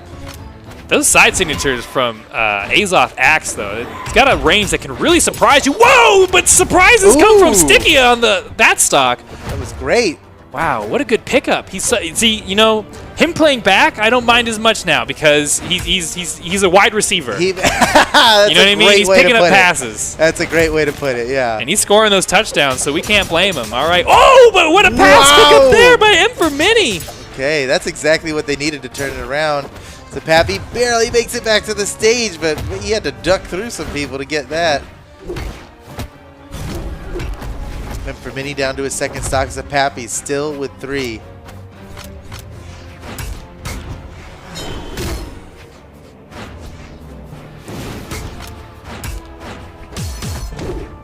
Man. Oh, okay. I thought Zapapi almost just SD'd off on the side of the stage. That's okay. But he will lose that stock off on the left side to Blue. Now with the 2v1 advantage. Can Stickia... Oh, he's going to bob and weave. All right, manages to deny them that 2v1 combo. Blue's got to be careful a little bit here, maybe. He's, you say that, but danger zone. That's not his style. That's not his style. He's going for it. Oh, he might get it. Oh, but no, his with the friendly fire. Okay, he's good. Oh, M for Mini. What a clutch play. M for Mini actually hits his teammate, cleans up those 2 stocks, and then comes down and helps him. Yeah, he really made up for that one mistake. That is doing the most. That is doing the most. That's the most he could do to make up for it. Like, I'm sorry I hit you, bro. Here, let me kill both of our opponents, and also I'll save you from my mistake. That was like he spilled his drink onto his napkin. He was like, oh, no harm, no foul. Really good analogy there. Yeah, that totally makes sense. That tracks. And for Mini, still with 2 stocks, knocked off the side. He does not have much left on this stock here. Ooh, wow, while his back was turned, it got so much damage on his teammate. Well, yeah, they got the damage. Everybody came in for the save, but you're right. They did net some good damage onto Blue. Now he's again by himself against the red team. This is anyone's game here. Sets tied up 1-1. Super even match here. You love to see it. Oh man! They just got fancy, slightly too close to each other for that to work, but they've got some good synergy. I can see like their flow chart. That's an almost highlight. We should make an almost highlight reel with plays like that. Yeah, low lights. We're like, okay, Stickia has got an opportunity here. I think he can win this. Yeah, he can win this with it's anybody's game. Ooh. Yeah. Ooh, that would have been it. Oh. Okay. Not quite. He's got to avoid a lot of weapon throws now. Yeah. Wow. And he did it. He avoided all of them. He's alive. Somehow he makes Look it through. Look at this! How is he doing this? Come on, Stickia! Oh, what? No way! No way! Greatest play! That was so good! 2020, you better come correct if you want to beat that play, okay? Dude. That's play of the year. That's play of the that's a contender for play of the year. Let's see that again. Play it. Get rid of this replay. This is not the replay we wanted. Thank you. Here we go. Thank you. I can't believe he did it.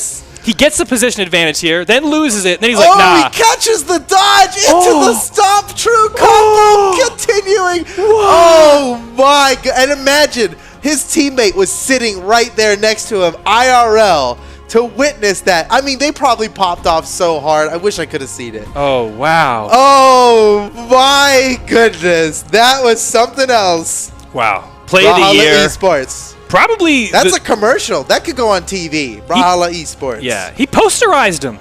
That's it. That was it. You're right. They're in the poster. He posterized him. Woo. Dude, that was... I got to come down from that. Woo. How can we even play again? Woo. Yeah, we have to sit in silence now from that. Let's give it to them. Actually, just Stickia. Just Stickia, too. Just Who won 2v2? Just Stickia. He did it. That was crazy. Man, that was good. The best double KO ever in all of esports. In all of esports. Yeah. In any game where 2 people have ever competed against 2 people. Yeah. Calling it. Well, oh, wow, dude. Wow. Okay. All right. We're just going to try and return our heart rate to a normal pace here. Yeah, let's see if we chill can out chill here for a second. Yeah, there's some fighting going on. We're not... Woo, boy. Incredible, man. Just incredible. And all of that just to win game 3. Like, they still have, it's not over yet. Yeah, I know. As over as it feels. Right. They really have to win this now. If to get that sort of highlight and then not win the set would just be, it would break my heart, you know? I don't know about everybody else out there, but it would break my heart. Yeah, it would seem to undercut maybe what was a true accomplishment there, but we're not out of it yet. Anything can happen. This story is still developing. Ooh, well, some interesting developments there. There's a Pappy taking out Sticky and then losing a stock as well, down 2 stocks to the blue team. Now fighting on their back foot. Can they make this comeback? They're ahead in the set, though. Yeah, wow, okay, Zapappy, what a courageous slide charge there. Oh, good punish from, yeah, of course. Can't just axe neutral like that. With Zapappy waiting in the wings. Zapappy's got some wild slide charges. He's really he's a slide charge kind of guy. Yeah. You'll notice that on any of these platforms with the soft platform, he does it. A lot of people will do it off the side of the stage, but he'll do it onto the stage from a soft platform. and reverse too, just to make it tricky. Nice axe recovery. Catch. They're picking it up. They're bringing it back. They still got some work to do. Yeah, there's a big damage deficit here. Uh-oh, Zapappy, nice, gets around the weapon throw. That would have been tragic. That was a big cluster on the corner. I had no idea who was hitting who or how they're going to come out of it, but everyone's still on the stage. Man, Zapappy and Stickia trailing pretty good in the damage here. Woo, somehow nice makes dodge. it around that weapon throw. Yeah, nice dodge. And another one. Gets around that one. Okay. Punish. Nice. Just hit him away. Still keeping this going. Now Zapappy's on his final stock, so they're still trailing. They got a lot of work to do. Ooh, goes for the ground pound there. That would have been perfect. And ooh, Stickia catches him right out of hit stun. Oh, again! Oh, for second man, guy. That would have been nice. This is bonkers, dude. They have just this explosive ability to output damage.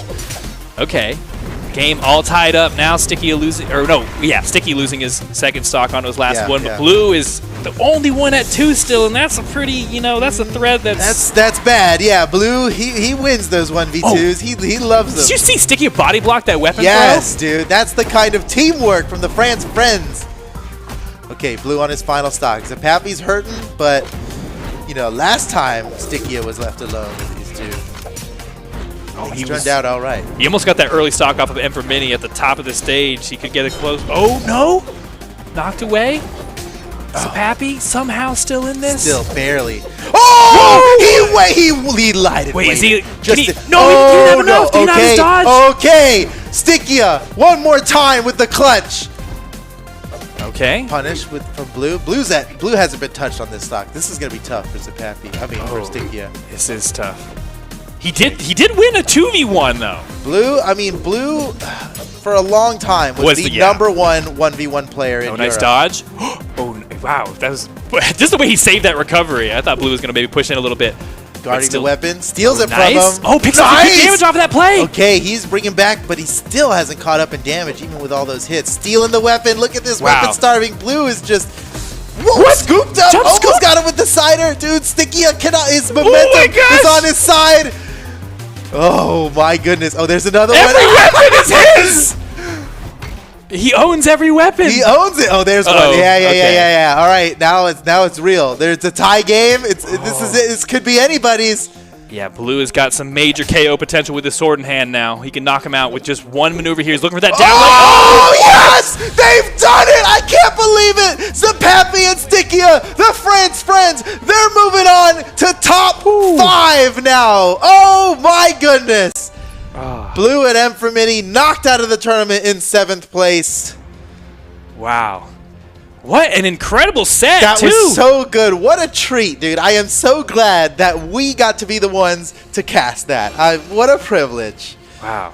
What a treat. And Stickia, keep your eye on this one. He plays this set. He was the difference maker there, Oh, yeah, clearly. Man. Oh, man. That's wild. That's wild. All right. Well, we're on to top 6 now, ladies and gentlemen. Is that right? Yep. 1, 2, 3, 4, 5, 6. Yeah, top 6. Wow, that was so much. I know I've said the word spectacular a lot, but there's no other way to describe that as quite the spectacle.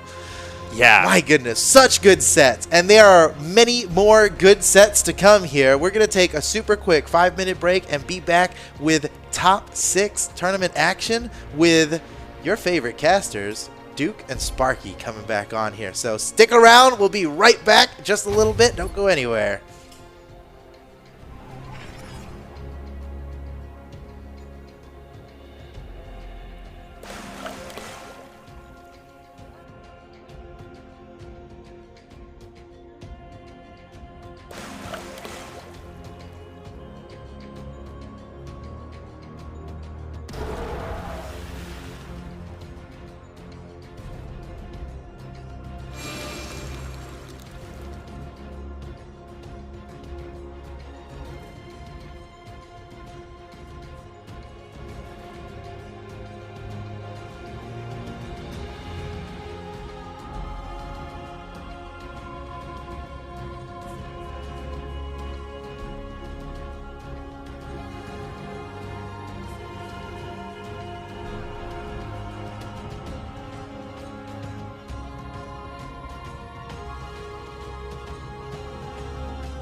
And here we are in the top 6 of the European portion of the Winter Championship, and in just a little bit we will be crowning our first champion of the 2021 Brawlhalla Year 6 season. That's going to be exciting, and it could be any of these 6 teams. They each have the potential. So it's really sick that Neese and Toby have made it this far. They talked about some of the details about specifically Toby before, like 1,000 hours. If you want to compare that to, I mean, even Neese is sort of like one of the newer players. Made a big splash 2 years ago in 2019. It was at, I think, DreamHack Summer in Jönköping in Sweden, where he came out and played really, really well. But even Neese has like 2K hours in the game. You're comparing that literally double what Toby has, and I'm not talking double like, oh, it costs $1, now it costs $2. I'm talking about an additional 1,000 hours of game time. So Toby, relatively new player. You looking back at his old placements in twos, he was kind of a top 17 Andy. Struggled to break into the top 16, did it once at low tier city in the EU, but he hasn't really played with Neese in any of these old tournaments. It was mostly with his teammate Fish, and then going back all the way to Winter Championship 2020. That was the first tournament that he's played on Smash GG under the name Toby. Played with Geraldo, and I'm not talking about the newscaster Geraldo Rivera. This is someone completely different. I was curious. I was genuinely.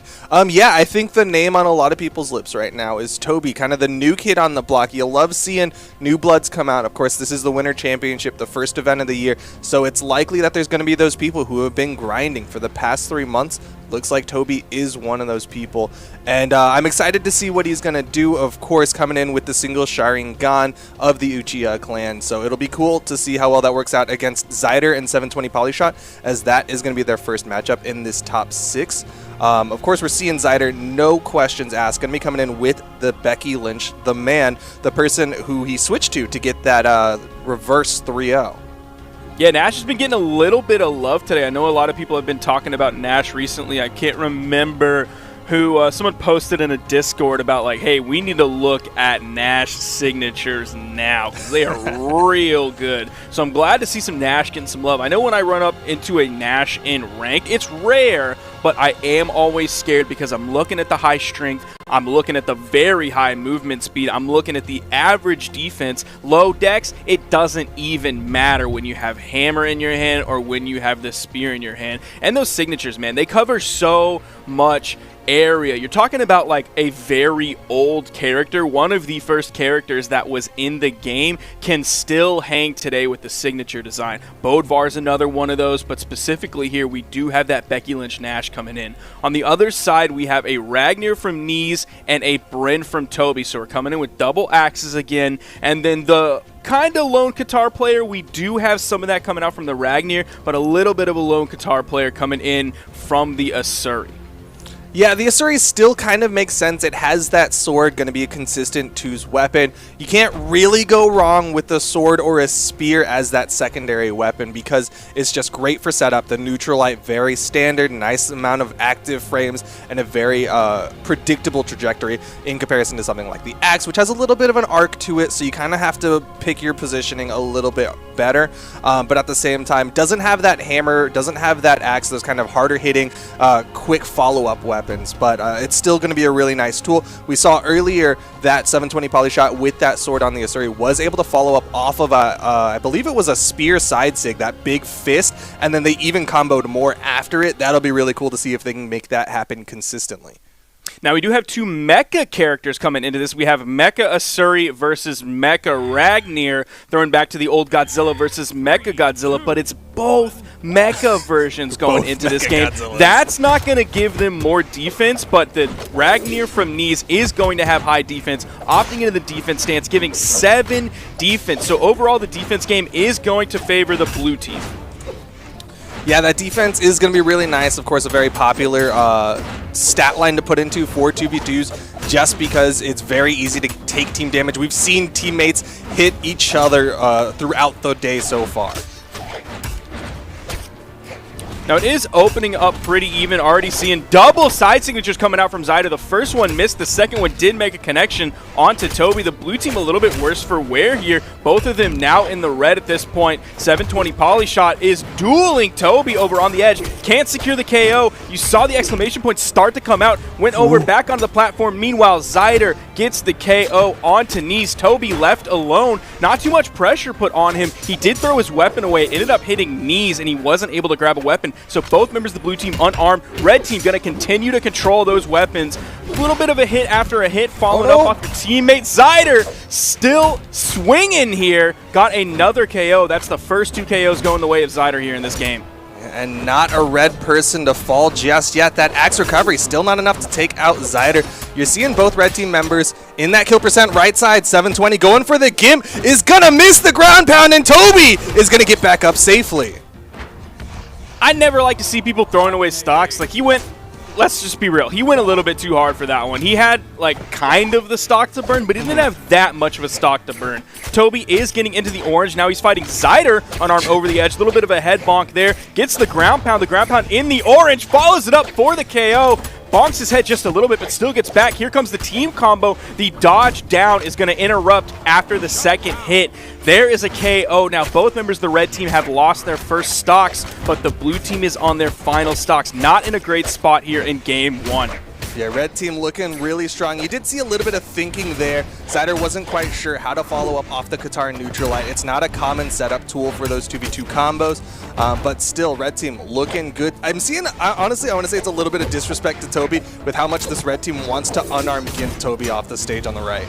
Yeah, that's like 2 different times. They really went hard on it. And you see 720 Polyshot didn't really have that stock to burn. They are able to KO Toby. They have Neese in the red, but still, look at the difference between where Zyder is in his stocks and health versus where 720 Polyshot is in his stocks and health as well. He could have held on to that stock a little bit longer and could have even put this team in a better position. See, now he has the stocks to burn. Go all in, go buck wild, put everything on getting that KO, because you got a lot of room to go with. Man, Toby, yeah. 199 damage. We've seen a couple games like that from him and Neese. We've actually seen that shoe being on both players' feet at one point, where Neese is doing low damage and Toby doing a lot of damage. Then we've seen Toby do low damage and Neese doing the most of the damage. Yeah, it's always nice when both are at least kind of even instead of one person really picking up all the slack. You usually want to have a good spread of damage, and so it's going to be on Toby to pick it up. You're seeing him on this Bodvar coming into game 2 on Shipwreck, and Neese over to the Koji for the bow and sword. Now, before Toby had that spear in like the 2 different engagements where the red team came into him unarmed on the edge. Now he has that hammer. If he has that, he can scoop up above, he can scoop down below. That gives him great vertical coverage, especially if red team wants to aggress onto him with no weapon. Yeah, it's going to be really good for threatening the vertical. Nice big side sig. Going to take out 720 Polyshot. We're not seeing the same stock extension that we saw in game number 1. Looks like the character swap's working out for this blue team so far. I'm liking Koji right now, too. Talking about sword characters, man, I am digging a Koji pick now. We've seen a couple so far today, and I was seeing, I think it was Heisen in the lab. Oh, no, the ground pound from Zyder is going to end that stock. We're at a dead even game, though. Both players, Zyder and Neese, are in the red compared to 720 Polyshot. That is going to be a stock loss for Neese. Red team maintaining just a tiny bit of a lead. Have the 1v2 opportunity, but Toby finds a side air, gets the KO, and we're basically even. Good cleanup, but Toby just burned his recovery. 720 Polyshot saw the opportunity. You saw him dip down, and he's just keeping this pressure on top of Toby. That might be the game plan for this red team. Relegate Toby to that 200 damage mark, not let him play the game. Ooh, Polyshot putting out a lot of good damage on his Qatars. Now he's disarmed, continues the onslaught of multiple hit strings, has the sword in his hand, finds the turnaround side air. This could be a KO onto Toby. Yes, it is. Neese didn't even turn around and really do anything. You saw 720 Polyshot was looking great follow-up from 720 Polyshot. Have the option. Really kind of only was able to go for that side signature, which he was hitting in yellow, but somehow Toby lost his in-air movement economy and died. Unfortunate. Toby gonna fall out of this one, leaving Neese to the 1v2 against the 4 stocks of the red team. Zyder, deep red, you're seeing him play a little bit further back, maybe expecting 720 to set up for the team combo. We've seen them do it once before already, but this is gonna be hard for Neese. Does hit the recovery, still not enough. Shipwreck does have a very big kill box. That was a really weird recovery hit, too, because Zyder actually dodged back into it. It was like Neese pivoted the recovery on that one. And then you saw the one right before that. He ended up dropping, so he didn't get that big force stomp. You're seeing the down air. Neese ground pounds, and Zyder immediately sees it coming, hits the hammer side air, doing big work here. Neese is kind of on death's door here. He is able to grab a weapon, hits a nice sidelight, chase dodges forward, a brazen move, gets a KO. That's so sick. They have so much health and stock to play with. They're hitting their teammate for the chase dodge for the hit. Very interesting choice on how to play this in game. I don't know if I've ever seen that before, or I've never noticed it before, so I'm glad you pointed that out, and that is going to be all but an easy game for 720 Polyshot and Zyder over here, putting out not insane damage numbers, but good damage numbers, which indicate they're getting KOs early. You're looking at 492 and 480. Let's round that down just a little bit to make the math easier for my small brain. That's 150 per stock that they're getting the KO. Throw a little bit more on there because the numbers are a bit above that, but still, 160, less than 170 on each stock. That's incredible when they're getting those KOs. Yeah, that's pretty good, especially on Shipwreck. Again, one of the wider kill box maps. Getting those stocks at what would be relative efficiency means that you're likely denying them wall touches. It's not that they are going all the way out to the kill box because it's so far away. Instead, it's just getting that damage built up and then sending them far enough that they can't get back safely. And now we're seeing Neese and Toby. This is going to be their do-or-die team comp of the double Bodvar for game number 3. If they get taken out here, they're knocked out of the tournament, going home with a nice little 5th place finish for the first tournament of the season. Yeah, that's huge. That's seriously huge. I don't even want to say that it's nice. It's better than nice. That is so huge to start out this year for Neese and Toby. A great place to finish, like kind of almost regardless of who you are, but for someone like Toby to come out 5th big early on this year, that is fantastic. I cannot overstress that enough. Yeah, considering about 5,000 attendees signed up for this tournament, that's real nice. But here we are, game number 3, Shipwreck again, and we've got the double Bodvar, double hammers on the blue team. Zyder gonna dodge through that side signature and is just keeping control of this corner, but Neese with some nice recoveries, starting to put out some hurt onto the red team. Now, one more thing I wanted to quickly mention about the kill efficiency of the red team. It's not even just Zyder like hitting a signature because he has high strength to get those KOs. They split them right down the middle, but the opening of this game is going to be very different. The first KO is actually going to be onto Zyder, so the red team a little bit behind here. You see 720 Polyshot is sort of damaged, not near as damaged as the blue team. Toby's going to be the first to fall for blue in regular fashion, and a double KO is now going to put the red team ahead. Yeah, for a moment there, it looked like 720 Polyshot didn't quite recognize the game state. We saw him do a downlight into a nair, which is not really a knockout option. It's just kind of like a quick pressure move to maybe go for a juggle. But then he realized both blue team members in the red got the double recoveries for the double knockouts. Zyder trying to control the ground there. Back-to-back sidelights, one direction and the other. Now chasing into the air. Even chase dodged into the air. There's going to be a stock loss on the right side. Neese is going to grab that one very quickly. You see the big side signature from Zyder, but it was from middle of the stage. So Toby gets back. 720 Polyshot chose to grab the middle of the stage. Ended up getting the KO onto Neese, and then Zyder follows up with a KO onto Toby. Great work from the red team. They've now reined it much more back in, and it looking like the other games. Yeah, what a great follow-up from Zyder. Wasn't quite confident. Again, that high ceiling, so just guarantee it, be up in there for that recovery and getting that knockout. Red team looking really strong. 720 Polyshot just barely hurting on the second stock, but Neese is finding these hits with the downlight side air.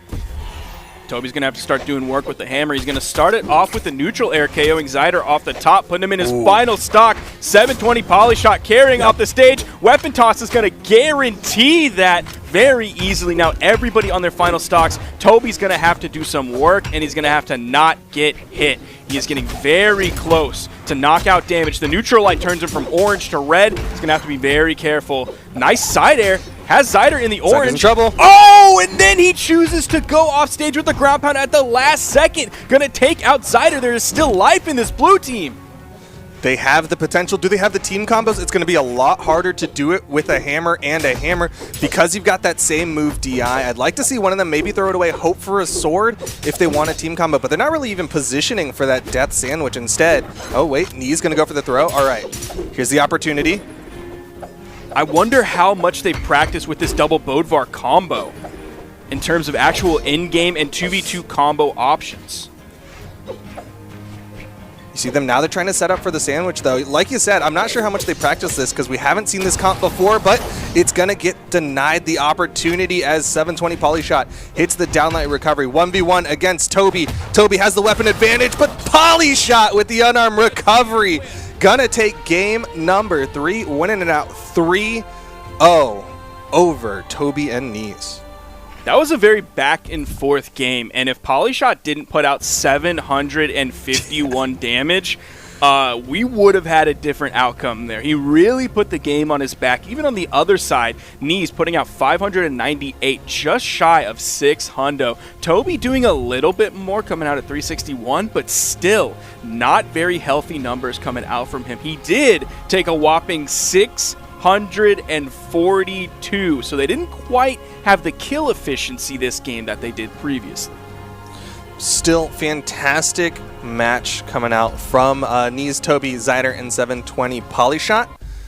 Of course, that means Zyder and Polyshot will be moving forward in the bracket to await the winner of our next match of the Ninja 729 and Pavelski versus Zepapi and Stygia. I can't help but think this is going to go heavily in the Ninja and Pavelski's favor. Now, I expressed sentiments of doubt on Pavelski's Val earlier in the day on the pre-show, if you caught that.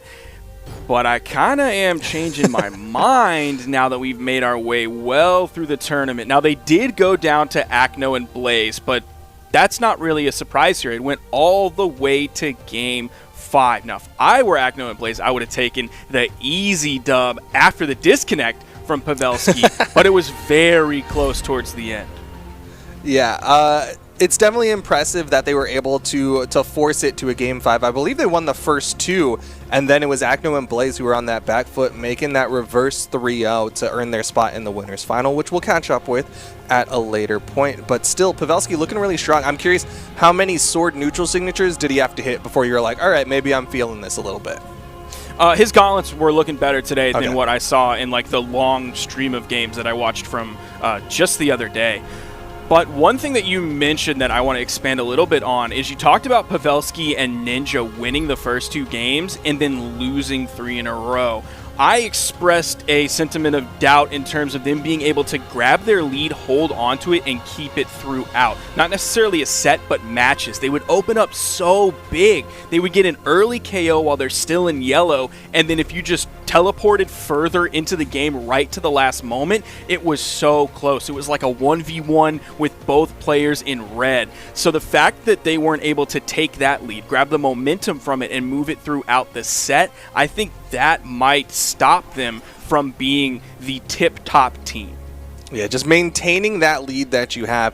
Doesn't have to be a huge lead, but as long as you're the team with the extra stocks at the end of it, then you are going to win the set. On the other side, they are going to be going up against Zepapi and Stygia, 2 people who are literally playing from the same location. We see Zepapi and then Zepapi 2 as they're both playing on the exact same account currently right next to each other, which likely means one of them is on a controller, which is interesting to note.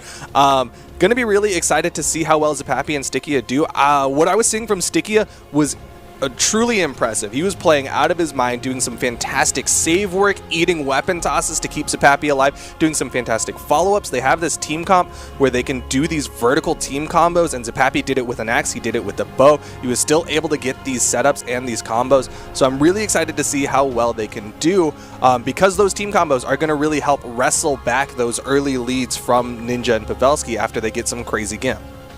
Now, one thing we have, since you mentioned them playing on the same machine, is what we might be experiencing right now is we don't have them in the lobby. So if one player is having connection issues or computer issues or whatever, everybody is going to have issues. Oh, okay, we're going to change the lobby real quick, so bear with us while we have 2 dudes on the computer for just a moment, and then we will get back to our expert analysis. Duke, you want to read that room number out for everyone in chat?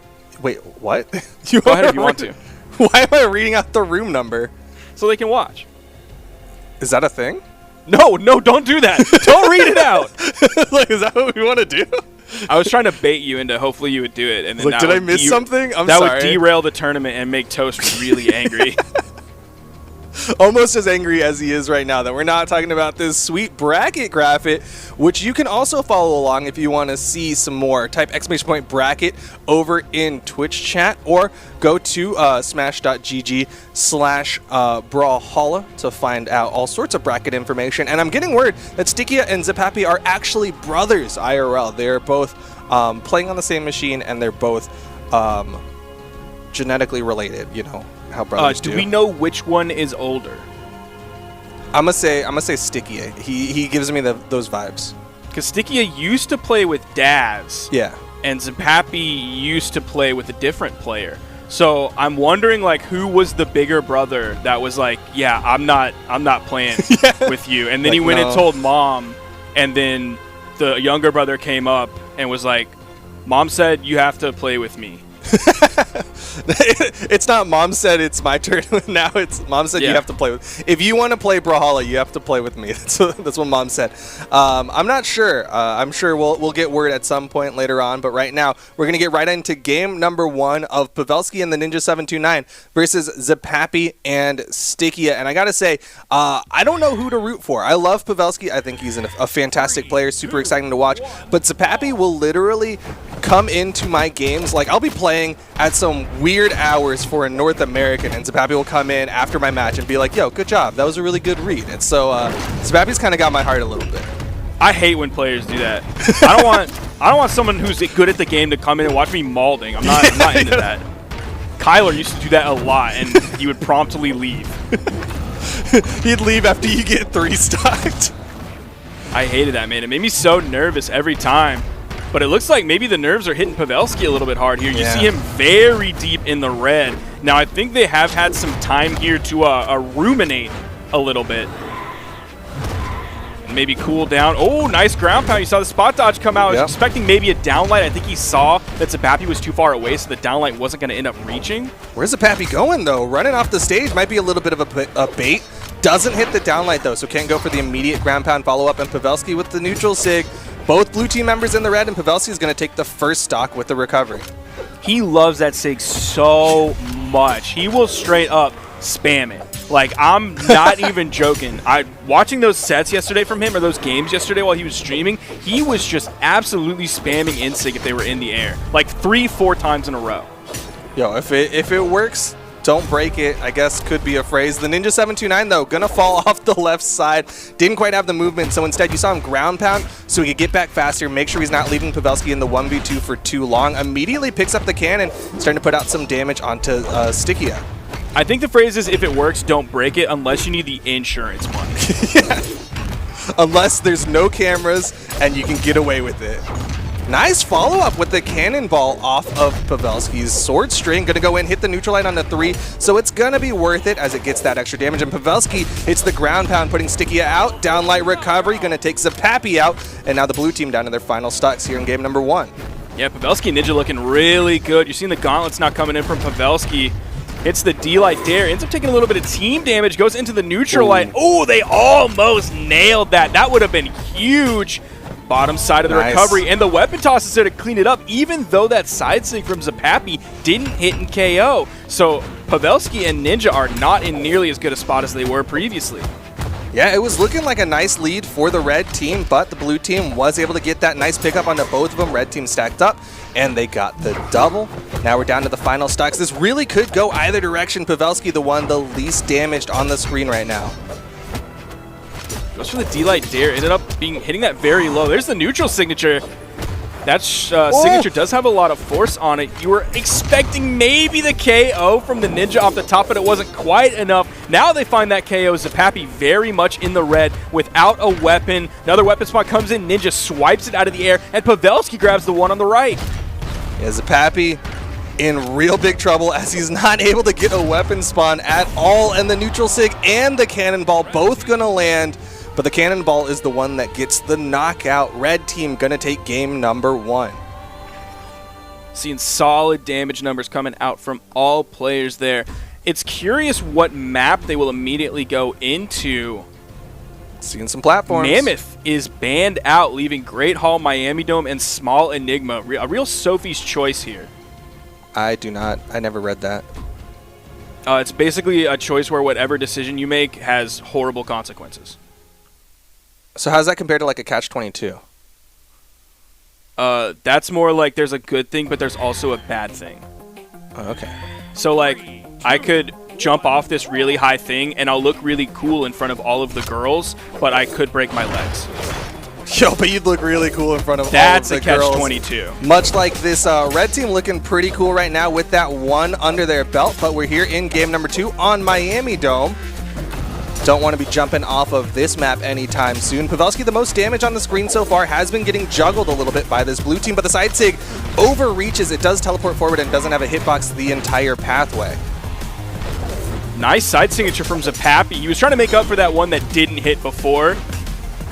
So he hit that one there, got the early KO. Signatures coming out aplenty from all of these players. Only about 40 seconds into this game, and we've already seen several. Yeah, I gotta say, Zapapi, big fan of that signature kit. Even gonna signature his own brother, and the red team gonna try to capitalize on it. Still not able to get the knockout, but Zapapi, can he touch on the right side? He's still hasn't touched the platform. There we go. Stickia does find landing, but Pavelski gonna hit the neutral sig. Zapapi with the side sig on the right side, and Pavelski not able to get the knockout. He is tilting me so hard right now. When he got the friendly fire signature on the left side, he was sitting there for like 5 seconds away from everybody. Then he throws out a signature and it hits his teammate. He's throwing out signatures left and right, missing, hitting his teammate, or getting punished. Yo, but the blue team does have the lead, so there's something there that is functional as he hits another down signature onto Pavelski. Gonna get the launch. Nice follow-up off of his teammate Stickia, but he does deny himself the weapon. He went for the weapon toss off of that axe neutral egg. Stickia over on the right side. Pavelski looking for the KO. He ends up getting back onto the stage. Hits Ninja far to the left side. Don't know what that neutral signature was. Maybe it was just a smoke signal for his teammate.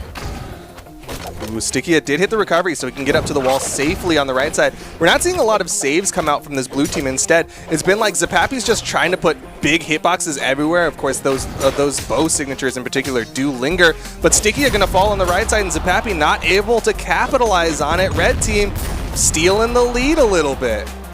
It's still very close, though. We could see a KO. Now that Zapapi's coming in, expect those signatures coming out. He doesn't have a weapon. Even without the weapon, the first thing he does is breakdance. And he gets punished for it. Like, what is he doing? Yo, but Stickia able to clean it up. Maybe this is Zapapi waving the big red curtain, hoping the red team will dive at him like a bull. And it's going to be Stickia who ends up getting those punishes. Nice little team combo, though, is going to build up some good damage onto the red team. Keep the blue team's hopes alive. Zapapi now has a bow in his hand. Dead even game so far. You're seeing multiple signatures coming out from Pavelski as well. The D-Sig, not really sure what that was aiming for. Maybe to pick up early on rather than just hitting the anchor in the end. Ooh, I think it was just like a smoke signal, kind of like you were saying earlier. Just something to keep the blue team focused on him and not looking at Pavelski coming back. But it's going to be the downlight ground pound. Stickia doesn't hit his own, so the red team now up with a 2, but Stickia hits the ground pound. 1v2, are we going to see it again? The downlight recovery, and the Ninja 729 denies the clutch from Stickia. Now, all of those signatures that were put out, Zapapi actually did more damage. He did 451 damage, which blows my mind that he did that much. But also, Stickia only did in the high 300s. They moved right past that screen, trying to deprive the viewers at home from those numbers, ready to go right into the next game. And it looks like we're going to see the skin swap come out from Zapapi. This worked earlier in his previous matchup against Blue and M for Mini when he swapped off the Coco Azoth and went for the Gladiator Azoth. And it looks like he's going to try to go for it again here in game number 3. This is, again, do or die. Now Zapapi's going to start off with a bow this game, and Stickia is going to have that hammer in his hand. Pavelski's going to start out with the gauntlets and Ninja with the sword. We are seeing a little bit more light attacks come out from Zapapi. Nice little jump nair to punish. Doesn't quite hit the side air, but the recovery and the weapon toss just keeping some hitboxes out. Stickia does deny himself a weapon. He's the deepest red. Zapapi trying to cover for him. Red team not even looking at Stickia. Now we are going to Mammoth Fortress here when it was previously banned by the blue team. We have a dead even game so far. A little over 45 seconds into the game. Pavelski's going to be the first one to fall. They're going to get this free KO here. It's looking probable. Hits the ground pound, but Pavelski with the rotation makes sure the trade is not for free. And it's going to be Stickia still holding on to that initial stock, but not for long. I can tell you I was totally distracted. I did not see Pavelski moving in. I only saw that ground pound right as he hit it. Honestly, I think Stickia was watching too. Like, he was like, all right, I'm watching you. I want to make sure that you don't get got here. And Pavelski just instant spawn, rotated over, hit the ground pound, but a nice juggle. Big nairs. Ninja can't touch. Pavelski off stage, but Stickia and Zapapi back off. Don't want to risk it against the gauntlet nairs. What an edge guard. That was huge. That puts them in such a better position this game. Both of them in the yellow on their second stocks. Ninja's going to have to be careful. Pavelski's about halfway through his second stock. He does have a sword in his hand. He can build up damage very quickly. Nice big side sig. Takes Pavelski down to final stock. The interrupt from Stickia on the stomp into the scoop up. Just keeping this damage going onto this red team. Imagine what can happen when Zapapi actually plays the game instead of just mashing the heavy button. It's sick because he's a very good player. Yo, another edge guard from Stickia? Almost. Ooh, but he does, Zapapi does down-sick his teammate. His brother gets launched off, but a nice ground pound from Stickia forces Pavelski to rotate over to the right side. Zapapi still holding on to that second stock, just trying to keep the dream alive. Knows that he might have to play for the 1v2, but the neutral light puts him off stage. I think he's going to hope he gets his luckiest dream and gets a weapon spawn to come in that isn't in the middle of the stage, that goes right into the red team's hands. He's been unarmed for so long. Where is the spawn? He gets knocked away as it comes in. Oh, but there's the recovery from Pavelski, but a nice down sig from Zapapi. And it's all down to the Ninja 729 here in game number 3. Stickia with a big haymaker attempt. You see the Ninja just diving past. Okay, dude, just get the weapon. No. Stickia, what are you doing? Please get the weapon. He was running after him like a bot almost. Nice. The Sair puts him off stage. He does have Sairs of his own. Lots of horizontal movement in the cannon side air kit. So the Ninja will be able to get up safely. This in-game is tilting me. From Zapapi just like slide charging signatures when there could just be a simple weapon toss. There we go. There's the recovery to end it. Zapapi did not lose his stock in the process. Solid damage numbers across the board, but Zapapi coming in with 5 KOs to Stickia's 1. So great teamwork from them. Man, that axe side sig was great. That was like an orange KO. I was loving that one.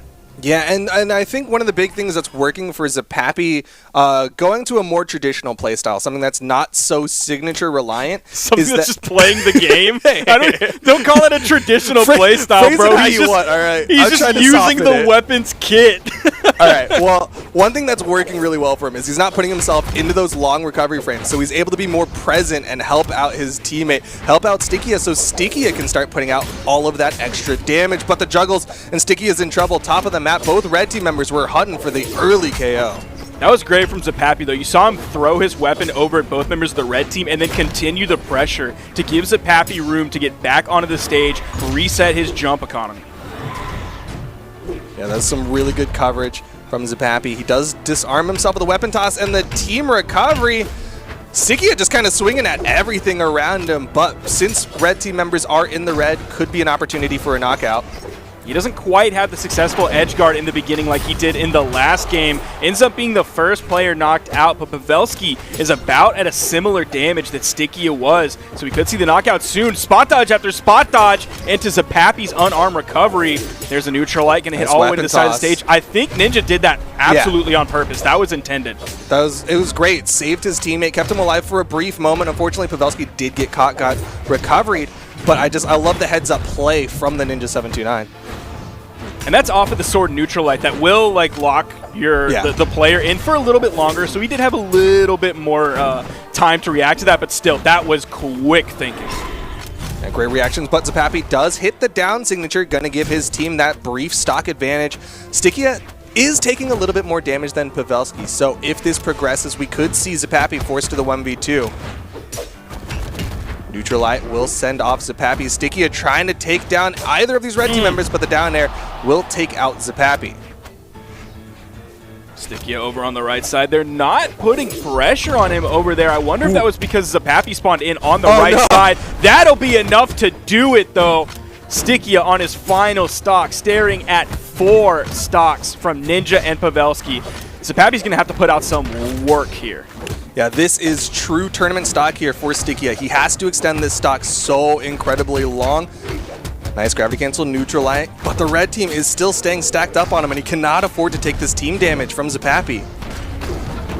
Zapapi really needs to start putting a lot of pressure on the red team. Give Stickia the room to move away from attacks while he's the main aggressor. But the Ninja just keeps diving past Zapapi, just completely ignoring these hitboxes. The weapon toss connects. Stickia should dodge, but the down light ground pound, and Zapapi is going to get taken out as well. 1 to the 4 stocks of the red team. And it's exactly what you outlined early on. It is Zapapi in the 1v2. Stickia going down so early. They had a team combo ready to go. It was over on that soft platform, and it looks like they even kind of had a plan for that. But Pavelski's just going to duel below the stage and get the KO. Now, Pavelski only put out 344 damage, but you look at how quickly he took that stock down below and how few moves were actually needed to get that KO.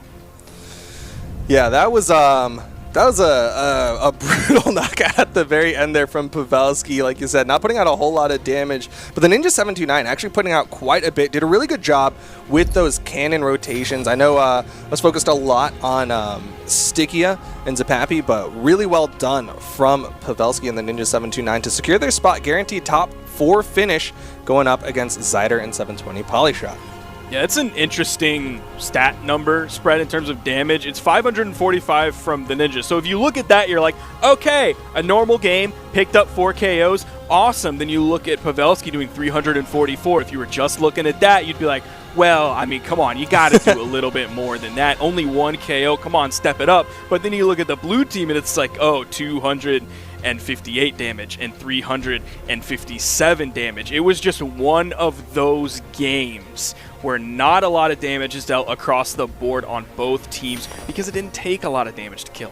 No, just some quick, clean knockouts, but on that note, we are going to be rotating back up into the winner's bracket to see who will earn their spot in the grand finals, guaranteed top 2 finish. Will it be Heisen and Simple, or will it be Acno and Blaze? And folks, if you're at home, if you're away from your couch and you're grabbing some popcorn, now's the time to get into your seats, because this match right here is going to be massive. It's going to set the momentum for the grand finals, because there's a very real potential that both of these teams are going to re-meet up in the grand finals, because these are our top 2 seeds of the tournament.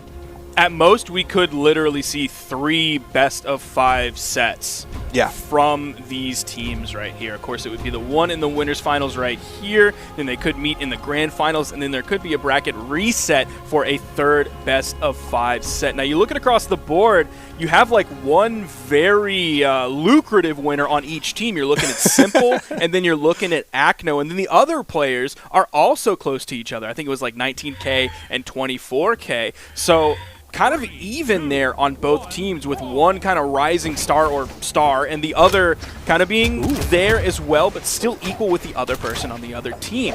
So very interesting comps here coming out. We're seeing the Koji from Acno on game 1. Of course, the double Bodvar from the red team. Yeah, we've been seeing Acno stick with this Koji throughout the tournament. and it's been doing really well. Acno's got one of the best bows in the European region right now, so it'll be interesting to see how well he can do with this against Simple and Heisen. No huge damage swing so far. Simple's really not doing much so far. You're seeing a lot of jumps and fast falls. Other than that, I haven't seen much output from Simple so far this game, and he's already orange. He is kind of getting poked here. You see him hit that down air, but not much of a follow-up afterwards. Nice little downlight down air, but Acno reacts with the neutral air, just shoving Simple away again. Ooh, nice GC side light to grab that. I think a GC D light would have been the better option, but that would have been really a guess if that would have hit. I don't even know after seeing it if it would have hit. I think it would have, but Simple had to make a difficult decision very quickly. And we have that checkerboard pattern. If you look at the top right, well, until that, we had one player red, another player red, and then two players white in each corner there, making that checkerboard pattern, or chess if you're a nerd. But a fantastic bow down air from Acno is going to put Heisen down to the second stocks alongside everyone else. This is a very even game number 1, and I'm expecting basically all these games to be very similar. This is definitely par for the course for these two teams. Very strong teams in the EU currently. We'll see. This will kind of possibly set the pace for the rest of this year. Of course, Winter Championship can always be strange, but this could set the pace for the entire year. What a year it would be if it was another war between these two teams. Just back and forth between the two of them. Heisen with a fantastic follow-up sider, and you see Simple go for the rotate. Wants to try to guarantee this knockout onto Acno. Acno does not hit the ground pound, and Heisen with the dare weapon toss. One more hit the ground pound to knock out Acno. And meanwhile, Simple going to find the side air to take out Blaze, giving them the lead. As long as they don't throw this lead, they'll continue to be in a good spot, but I'm worried about Acno's sword. I'm worried about the stray signatures. Look how quickly Heisen turned red. The neutral light from Blaze is going to send Heisen almost to his death. GC D-light into the side air. Heisen going hard on the edge. Nice nair. Fantastic save from Blaze. He rotates over, saw that Acno's recovery got stuffed, saw the stars come out. And that means Acno survives. Simple in the red. Could see this immediately evened up if Acno can find the hit. Simple still living, but it's a neutral air from the bow to get the KO off the top. Heisen in the 1v2 for just a second. Blaze and Acno are actually going to split up, so Blaze can go to the other side of the stage, grab the weapon, and deny that from Simple. Acno is going to throw his weapon away, disarming himself, but the RNG gods have blessed him. Now Simple has a hammer. Stomp side air. Acno taken out of the game. Had just enough force on it. It looked like Acno might have been able to start coming back, but got knocked out, and now it's just Blaze in the 1v2. We saw Blaze do a 1v2 earlier, but the weapon denial from the red team might be a little too strong. It's double swords. They have a setup for this that is undeniable. It'd be a neutral light from Simple to a D-light Sayer from Heisen to a GC D-Sig from Simple, or the other way around.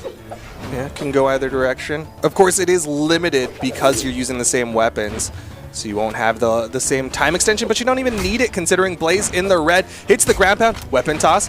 Can't over-risk it, but the unarmed recovery will give game 1 to Heisen and Simple. Really even across the board in terms of damage. Right in those low 500s to the mid 500s across the board. This is going to be a definitely a marathon, not a sprint, unless something radically changes.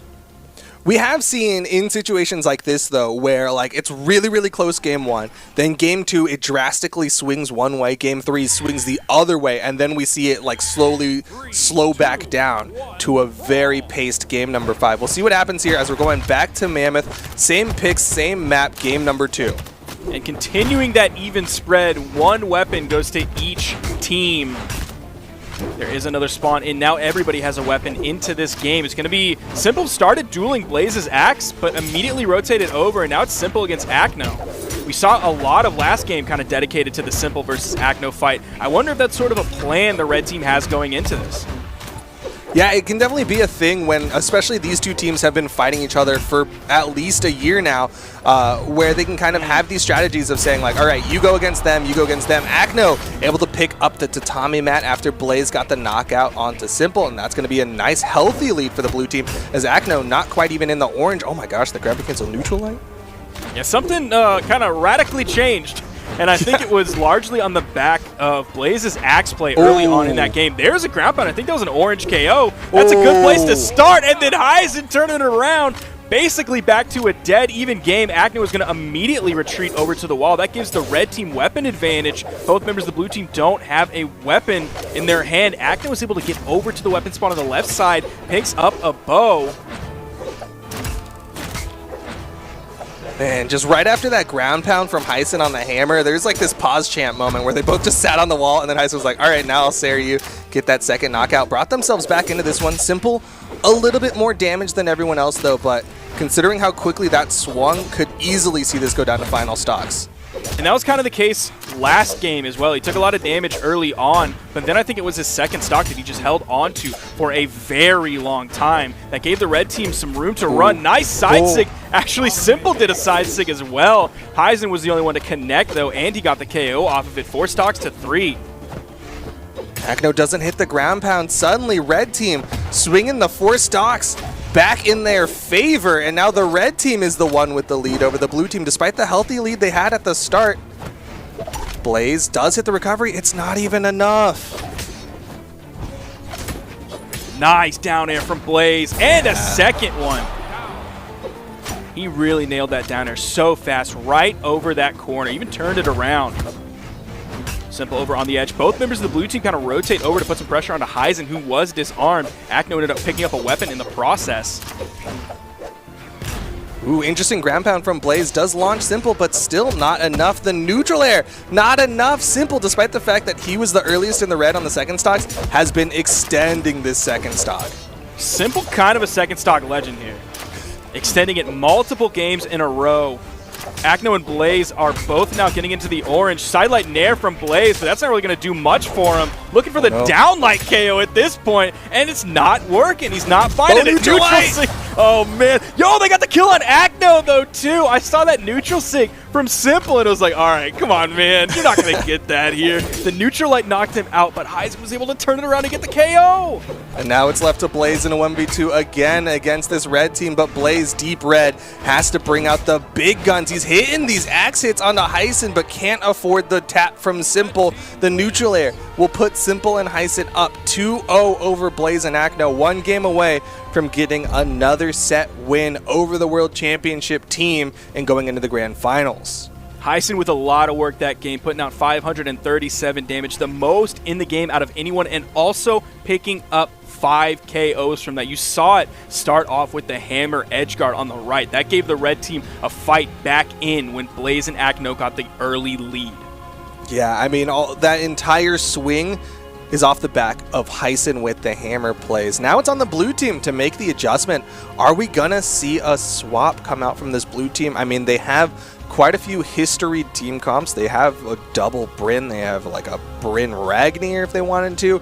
I think they even have a comp that involves a Bodvar of their own to go up against Simple and Heisen's, but it looks like a Val for Blaze and a Val for Acno. Now, one of the last times we saw a double Val, I think it did not work because there was a switch off of that. Double Val into double Bodvar. But one of the things that I'm really happy to see Heisen doing now is securing a lot of KOs. I think that has to do large in part to him having a heavy weapon with him because he was playing a lot of Petra last year. And so, like, yeah, you have Sidelight Sayer on Orb, but that's going to kill later than a D-Light Sayer on Hammer or a D-Light Dare on Hammer or a D-Light Nair on Hammer, or any of the amazing signatures that Bodvar has. So the fact that he has a heavy weapon and can just actually KO people now a lot easier, I love that. He did have that on the Bryn previously, but it's so much more consistent on a Bodvar. He, I do believe he had a Thor at one point as well, but I don't think he had as much success. Yeah, it was definitely a lot harder. Right now, though, again, slight advantage to the blue team. Simple the most damage, but we've seen the stock extension. We've seen Simple survive in red for so incredibly long. Blue team cannot feel comfortable with even the slightest lead right now. Instincts Nice coming six. out Pavelski style here. Back to back from Acno. He's had good accuracy with him so far. Now, despite the early lead kind of going the red team's favor, it quickly turned, and the blue team found the first stock onto Simple. They're looking for the knockout onto Heisen, though. A little bit of a team combo. Acno got a little too close to the sword, but still good damage being built up onto Simple's second stock. Down light, side air should take out Heisen. Yep, and that's going to be the stock advantage. Blue team in the red, they've got a little bit more defense on this Val than they did with their previous characters. Might be able to take that to the advantage. Nice side sig, send Simple flying.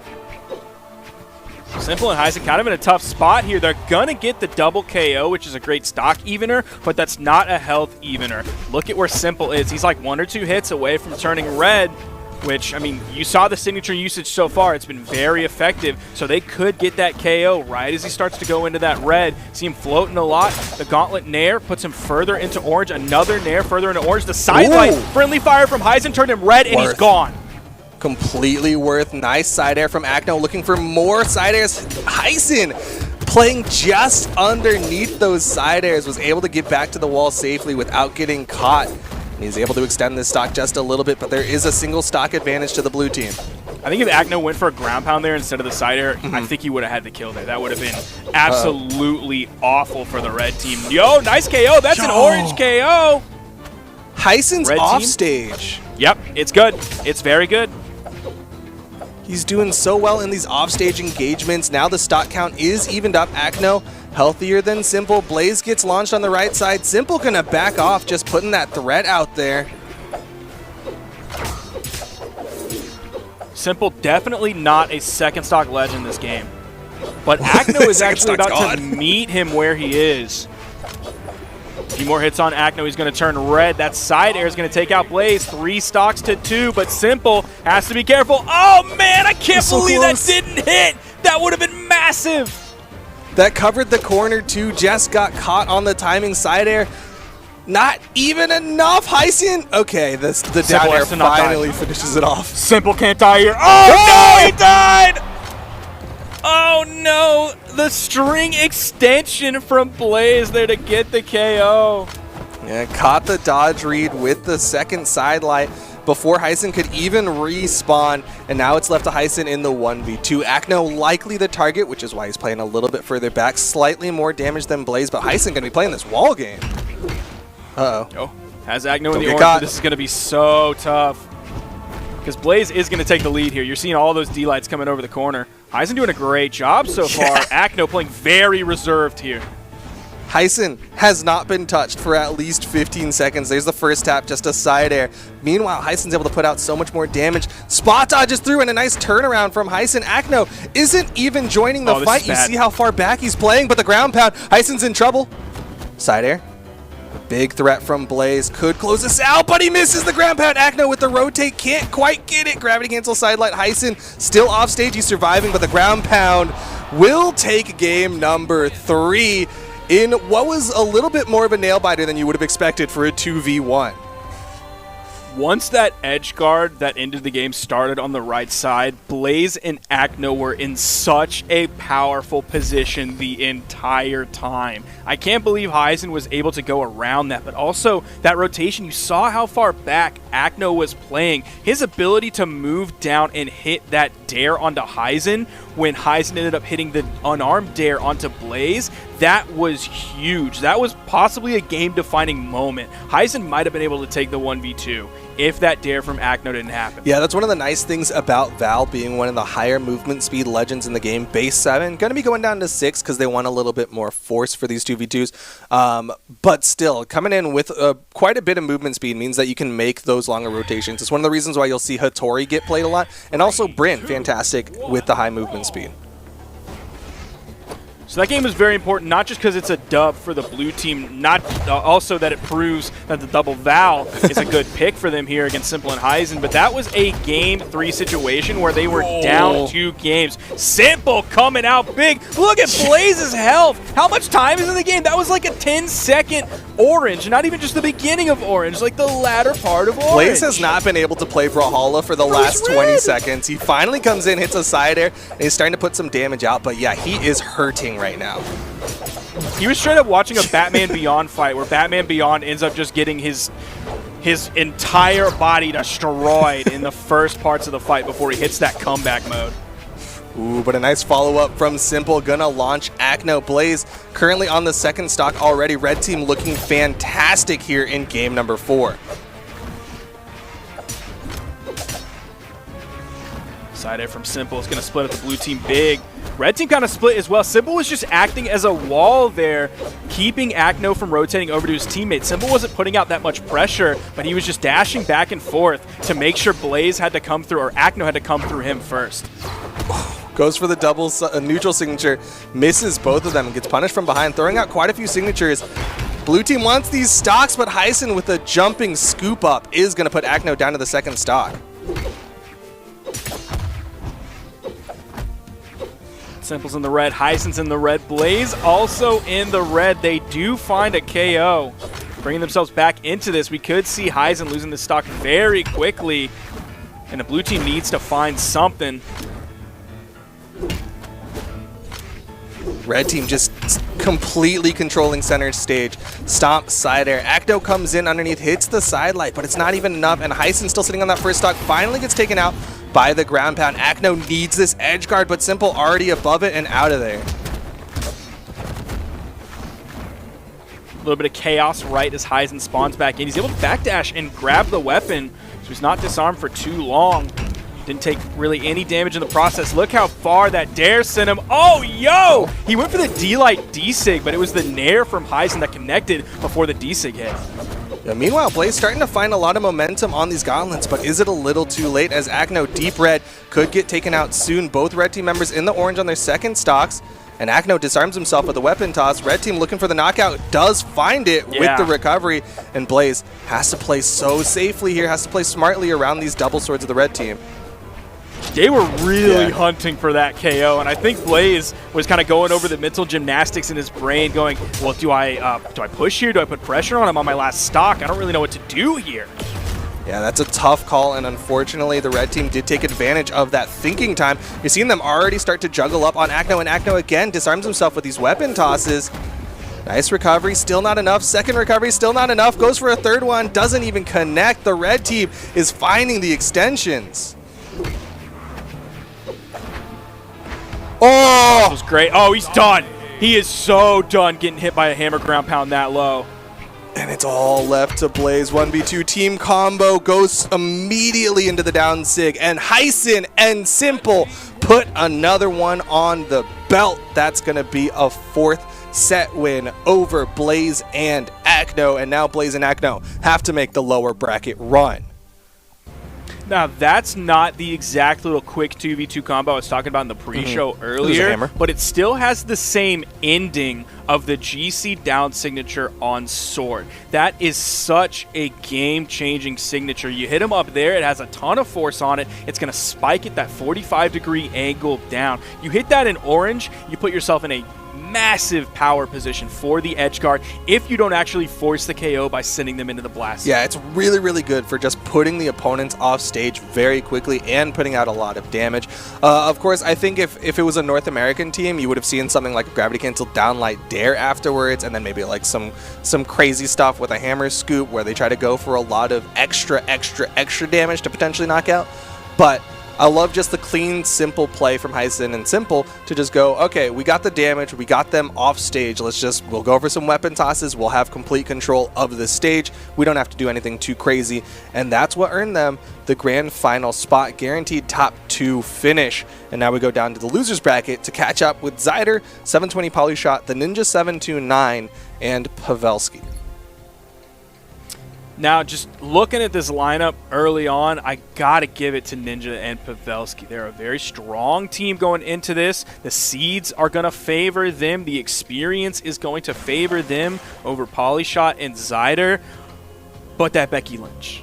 You know what Becky Lynch can do. She is the man. And you got to give credit to 720 Polyshot and Zyder. They came into the top 8. They beat Fozey and Machete, the 3rd seed of the tournament. They beat Neese and Toby, kind of the underdogs coming in here, but they came in on the top side and only lost to Heisen and Simple. Zyder and 720 Polyshot have taken some big names to earn their spot here in the top 4, the losers semifinal, and it'll be definitely an upset if they can beat the Ninja 729 and Pavelski.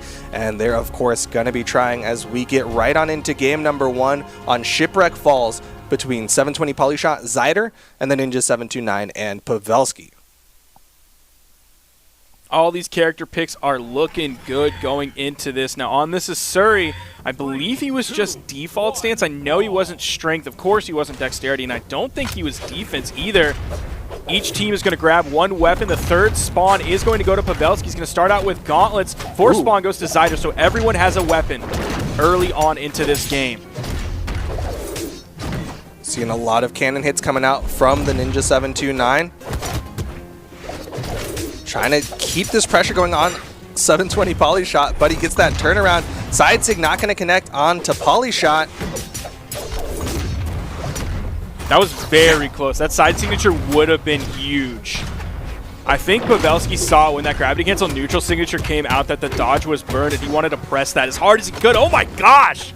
Very early on, team combo looking great for the red team. Oh, yo, he hit that so quick. That was fantastic spacing. I think that was the Ninja 729 who just was between 2 signatures, avoided both of them, and got that turnaround to take out Zyder.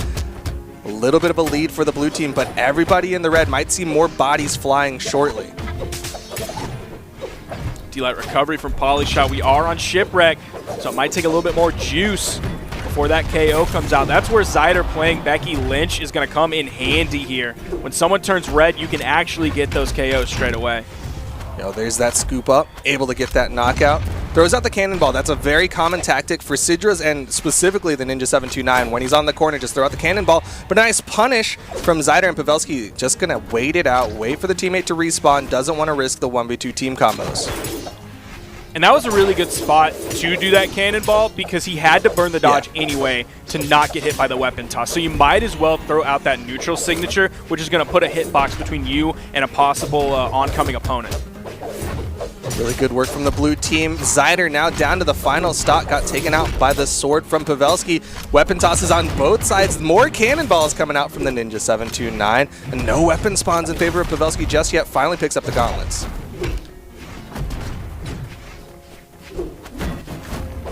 Zyder kind of playing over on the right edge. Everybody kind of concentrated over on that right edge. It's Shipwreck. You got a long stage here. I don't know why everybody's crowded over on the right. 720 Polyshot's gonna fall there. Pavelski and Ninja have a full stock lead on both players, but that side signature is gonna demolish that lead.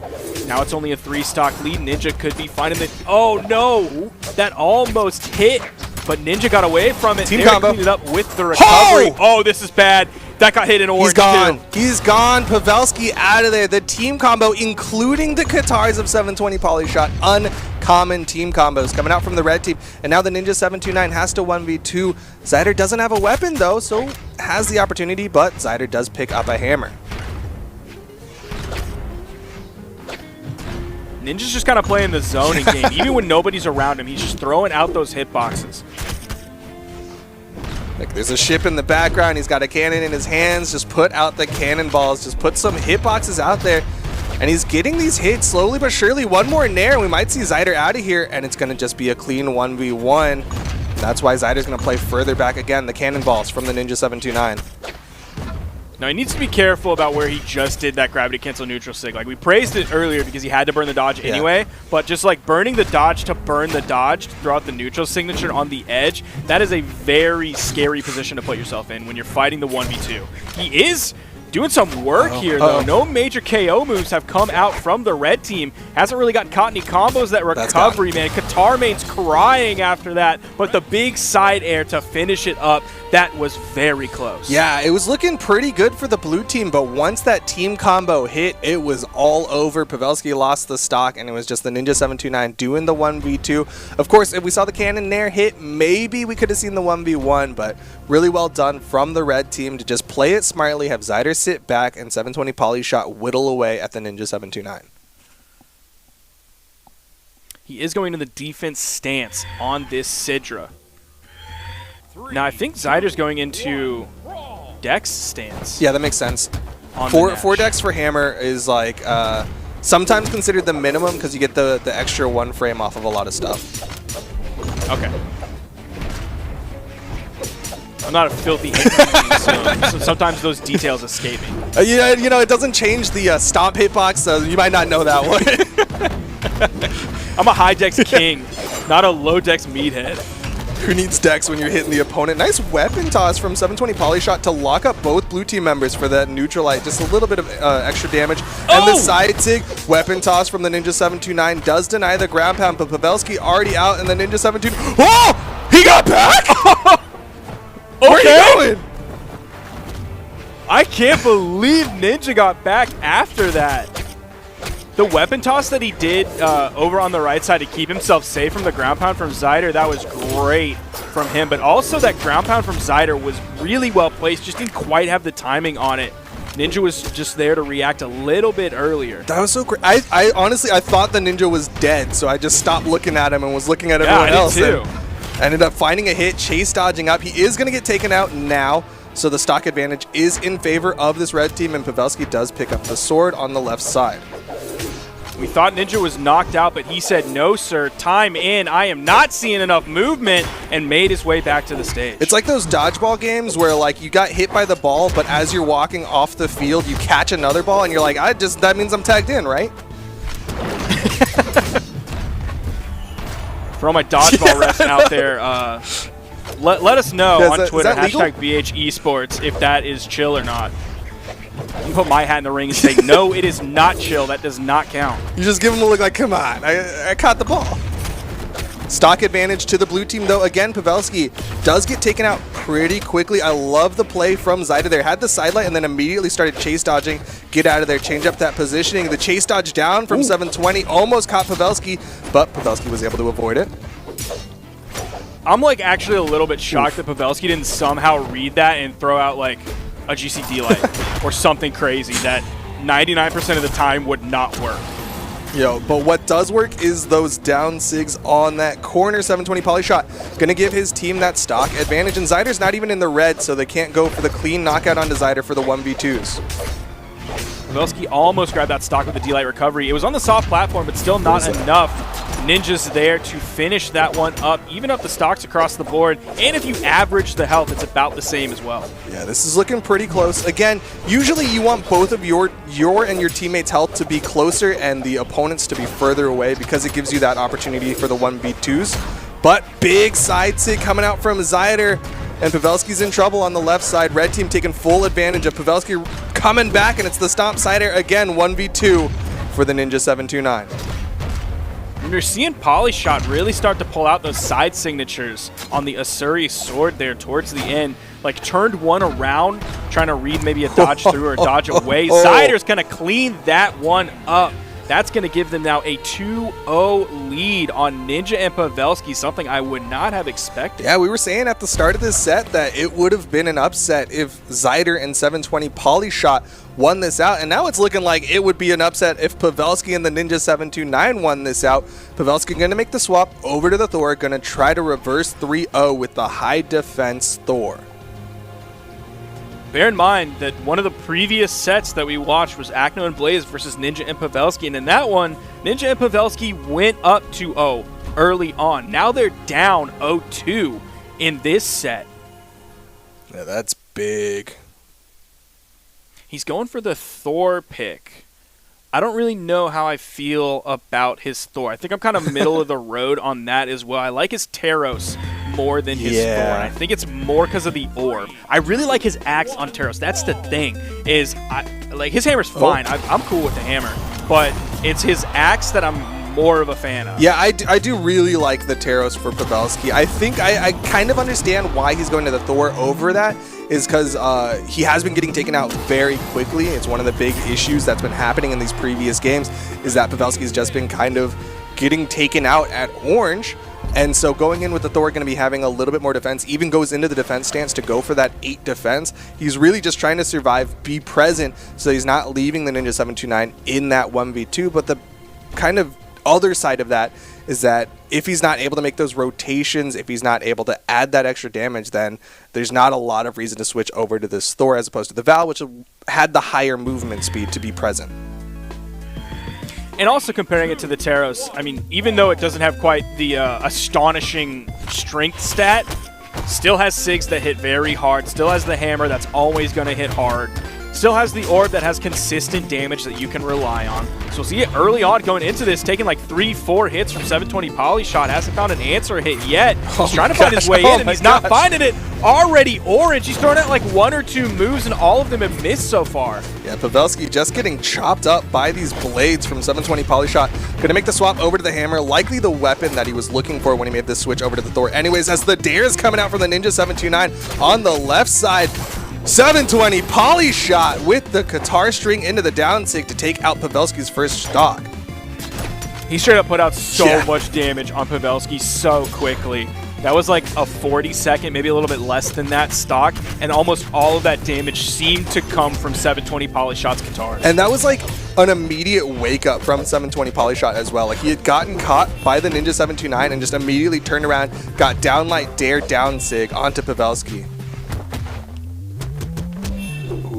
Zyder almost taken out off the top. The neutral sig coming in. I don't know who was the intended target there, because Zyder was around that area as well, but it ended up hitting Polyshot, sending him up into that top right corner, getting the stock, but Pavelski is still taking more damage than anyone else in this game. Already orange. He's trying to get back in. It's a stomp sideline. Ooh, narrowly avoids that neutral signature from Polyshot. Nice save.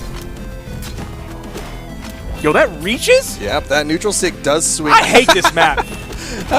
Well, those platforms are too low, man. I think they're 1 jump height.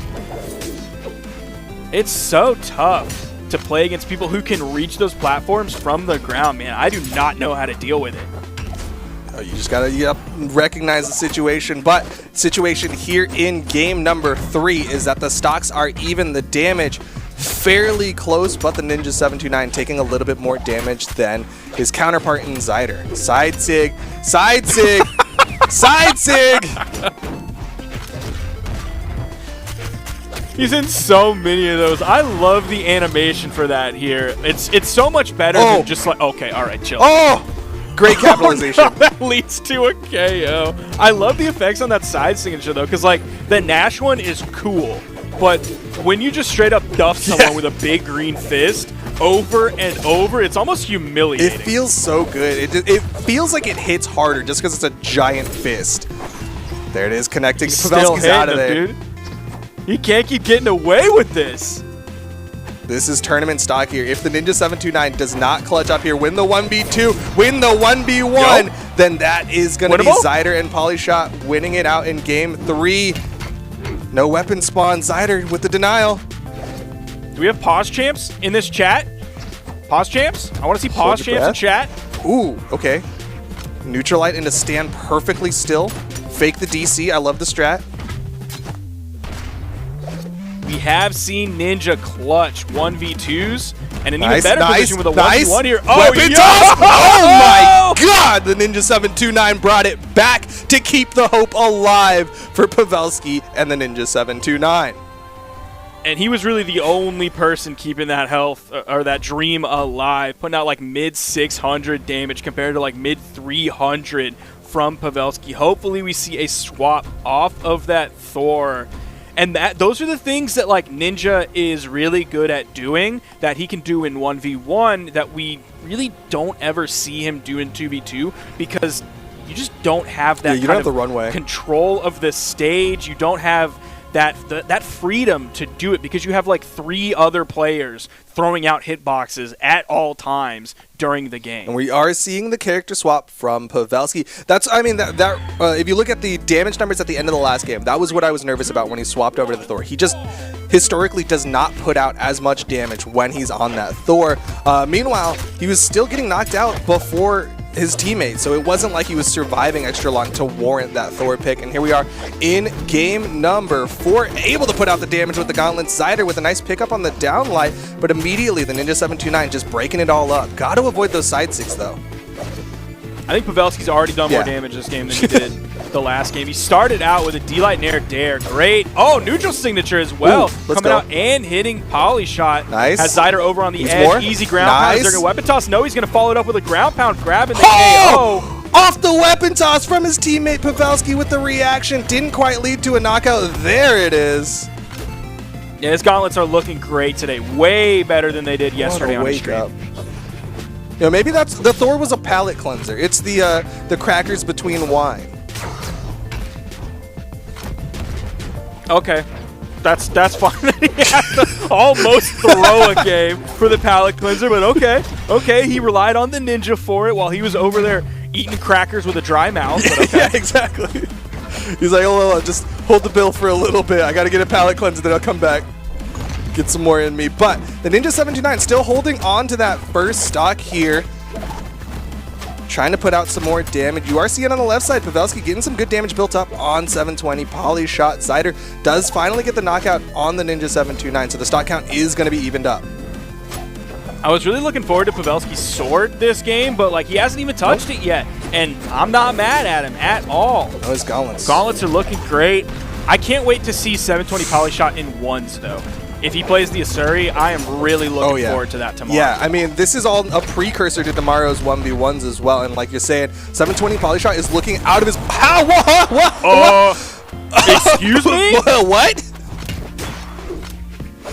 What a pickup. Insane on the ground pound there. That is putting it heavily in the blue team's favor here. Pavelski could be knocked out soon, but even so... Ninja's in the orange, 720 Polyshot now getting into the yellow. Oh, doesn't quite have the position on the stage to get the KO right away, but he does clean it up. Pavelski on final stock. Ninja still in the orange in a good spot. Oh, the team combo coming out. Pavelski starting to get chopped up. Oh, the cannonball puts Polyshot into the side sig, but they're looking for the knockout onto Pavelski again. Just going to go for the 1v2 potential. Even in these like 15 to 20 seconds just now, Red Team has had incredible follow-ups off of one another. Really play well as a team. Don't know what that recovery was, but still, they have played so well as a team so far. Side sig taking Pavelski out of the game. Ninja still hasn't lost his second stock, but it's like that pro doesn't even matter because there's the con of Pavelski being knocked out of the game. I need someone to hashtag BH Esports me the hit percent of Zyder's spear side six, because he is hitting so many of them in so many different ways and they are getting knockouts. Think about the 1v2s we've seen Ninja play, though, before, and think about the position that he was in then, and look at the position that he is in now. He is very fresh on his stock, a very red Polyshot, a red Zyder as well. He gets the sword almost immediately. Weapon spawn blessing him there. Are they looking for the super zero to death setup? It looks like 720 Polyshot is trying to get around him so that he can neutralize him back towards Zyder. He's like waiting for the opportunity to dash in, get that turnaround, neutralite. Zyder walks forward, gets caught by the recovery. Not going to quite get caught. Ninja 729 not too damaged. And that spot dodge recovery is something that they're going to have to kind of be careful of. Yeah. He may not even need the D-Light setup into it. May just go for the spot dodge recovery on any initiation. Oh, no! Yeah, interrupt. It wouldn't have led to a knockout, I don't think. Usually starting off with the downlight isn't like the best combo starter. You are seeing 720 Polyshot throw away his weapon. Maybe just wants to go for something unarmed. Nope, back to the guitars. Downlight side air might start chipping away. Ninja has to get the wall touch. Okay. Misses the anchor. The slap down 1v1. Ninja 729 has the health advantage. Weapon toss connects. The Zeus toss from the Ninja 729. He is keeping the hopes alive. He really is, again, 644 damage. But look on the other team. Zyder is doing so much work for the red team. He was like mid-600s as well. And we're going back to Crystal Temple for game number 5. What a turnaround. The Ninja 729 and Pavelski. Are we going to just see another situation where the Ninja 729 has to get that 1v2? I mean, I'll give credit to Pavelski for surviving long enough that it was the Ninja 729 against 2 red team members, but man, that's a nice start for the red team, getting the Ninja 729 already close to the orange. Ninja putting out some good damage here, though. Even after he whiffed the neutral signature, still found the neutral light on the cannon. I expect to see a lot of sword neutral signatures on this map because the red team could float between those 2 soft platforms or even playing on those soft platforms. He's trying to go off that weapon toss Man. again. Ninja almost had that GCD light. A little bit of team damage with the cannonball. Big recovery. Still no stocks taken just yet. Pavelski over on this right side. Zyder comes in. It's the downlight Zyder. Downlight gravity cancel side heavy. Pavelski going for some of the weirdest options possible. And 720 Polyshot with the down 6. Still not enough. Ooh, the unarmed gameplay between Pavelski and Polyshot on the left side. I was so scared about what could possibly happen there. All right, first stock gets taken out. 720 Polyshot. Just throw your weapon. On the respawn. Big down sig, gonna take the Ninja 729 out. Pavelski hits the side light, gets the side air, will be enough despite the bounce off the stage, which eats some of the force. The team combos just charging forward on the 720 Polyshot. When's the last time you saw that Nash D-Sig KO? I don't know, because everyone does it off stage, right? Like, they're all just going for the off stage one. Pavelski gonna get taken out. Stocks are evened up, but look at the Ninja 729's health. He is already in the red. The weapon toss almost does it. Yeah, they're doing a lot of work on him, though that is giving Pavelski some room to get these sword hits in. He is doing a lot of work with this sword while Ninja's getting hit.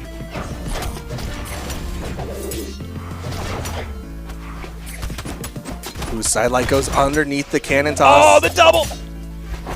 Anchor? Why didn't he go for the Sayer? Did he just not have a jump? I don't think he did, but left side, 720 Polyshot and the Ninja 729 fighting it out. Pavelski hits a downlight recovery. Zyder doesn't hit the nair. Everybody in the red. Again, the opportunity, but both blue team members launch, and the weapon toss will take out Pavelski. Oh, he's going for it. You Full know that's commit. going to happen.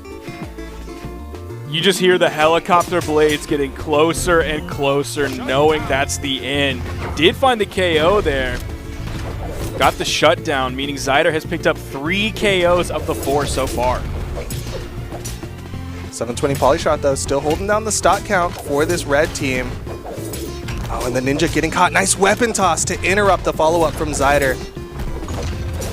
He's putting out a lot of damage here. Did eat that D-Light recovery to get KO'd, but still, during that entire engagement right there for like 10 or 15 seconds, did like 50 to 60 damage. Ooh, team combos. Ooh. The stage kind of throwing that one off, but still good damage being put out from the blue team. This is a dire situation on both sides. This is so incredibly close. Oh, he caught his teammate. Oh, Wrong no! read. At least he pulled out of it before he threw out the, recovery. Oh, Pavelski's in so far on the edge. That wall is so tiny for 2 players of the blue team to be around here. The downlight. He misses the side sig. He misses the recovery. So many big hit opportunities. Downlight recovery. Pavelski's out. It's all left to the Ninja 729. Both red team members have the weapons, and the Ninja's just trying to fly across the map. Stomp, side air, and that is it. The Ninja 729 and Pavelski get taken out 3-2 by 720, Polyshot, and Zyder. That is going to be a big upset there. Ninja and Pavelski coming in at seed 4 into this tournament. Zyder and Polyshot coming in seed 7. They were the top of their pool, but it was all the way down in pool A7.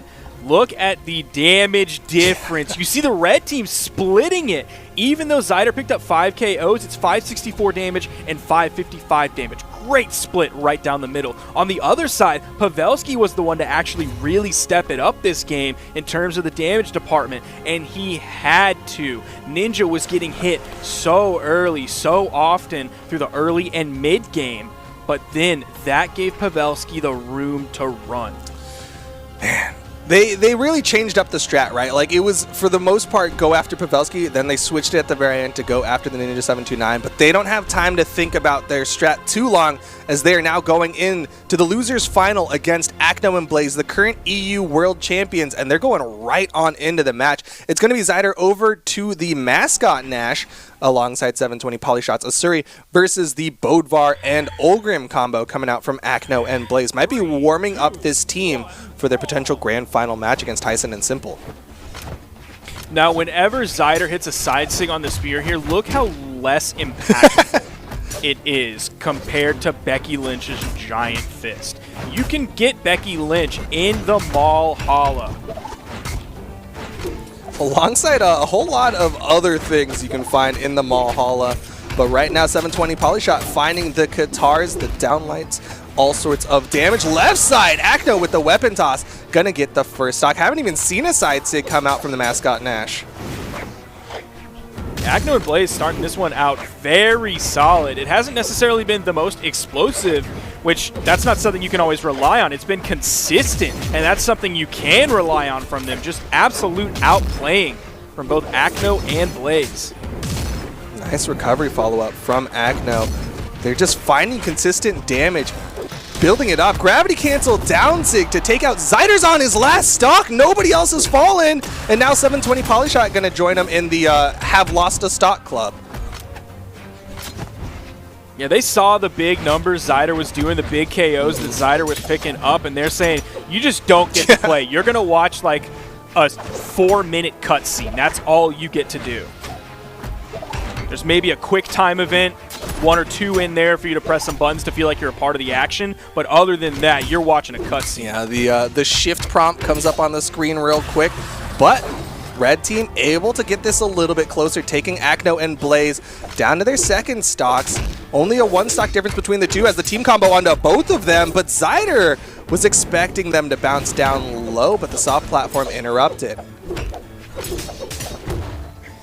Light side air from Acno, choosing whether he wants to put pressure onto Zyder or do the edge guard. It's gonna be the pressure onto Zyder, but Zyder reacts to it. Yo, red team might have comeback potential here. Oh, he goes deep in that side, finish it off, grabs both members, but it prioritizes the enemy over your teammate, and that's gonna be a KO off of that. Love that team prioritization. If you hit your teammate and the opponent in the same grab move, it'll take the opponent, and that's what led to the knockout there. Red team stealing the lead. Of course, eyes on Zyder. Deep red, last stock. If he gets taken out, then that is going to be trouble for this red team's game number 1.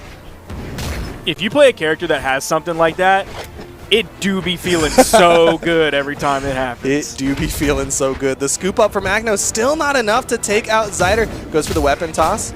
Recovery, still not enough to take out Zyder, and Zyder holding on for dear life. Oh man, you see that recovery come from Zyder, who is so low, and he just hits a completely white Blaze. It's got to be so demoralizing. This lead that the blue team has, 720 Polyshot in the 1v2, has 2 stocks to his name.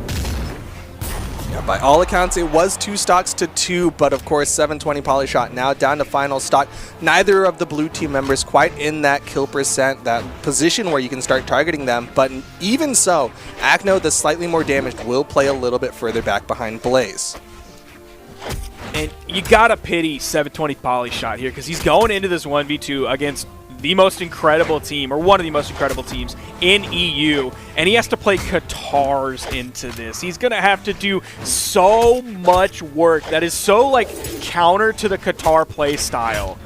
You can't extend strings. You just can't. You can't go for those insane reads into 9 and 10 hit strings. You just can't when you're fighting 2 people. Yeah, unless you get them both locked up in your dare loops, it's basically not going to lead to much. Burns the dodge there. Acno downlight, chase dodge down sig. I'm not sure if that one's true, but it still worked out as the dodge was down from 720 Polyshot.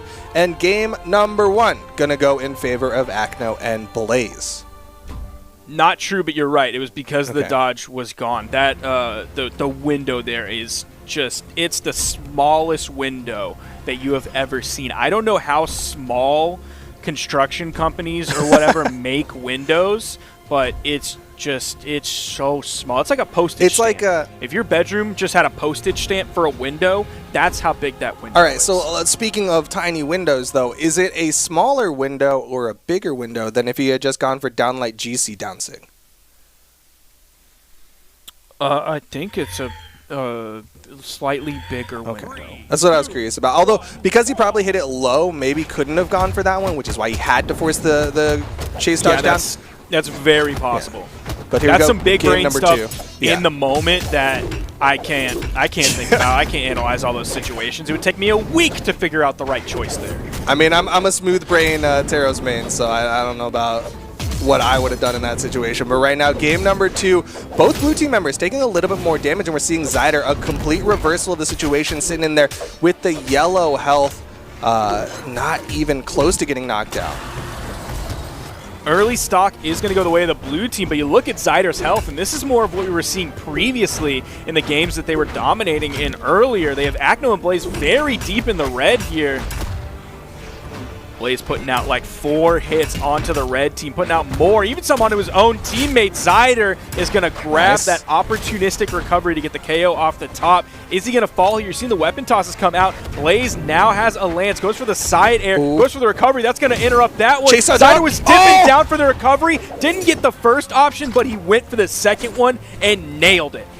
What a heads-up play from Zyder to recognize, okay, he's going to chase dodge straight up, so all I have to do is dip underneath it and make sure he doesn't get the side air to the wall. You saw Acno trying to be in position, but still really well done from Zyder on that edge guard. Meanwhile, 720 Polyshot in the red on the second stock could see just the opposite situation where it's 720 Polyshot who's getting taken out first, as the side sig from the teammate will do it.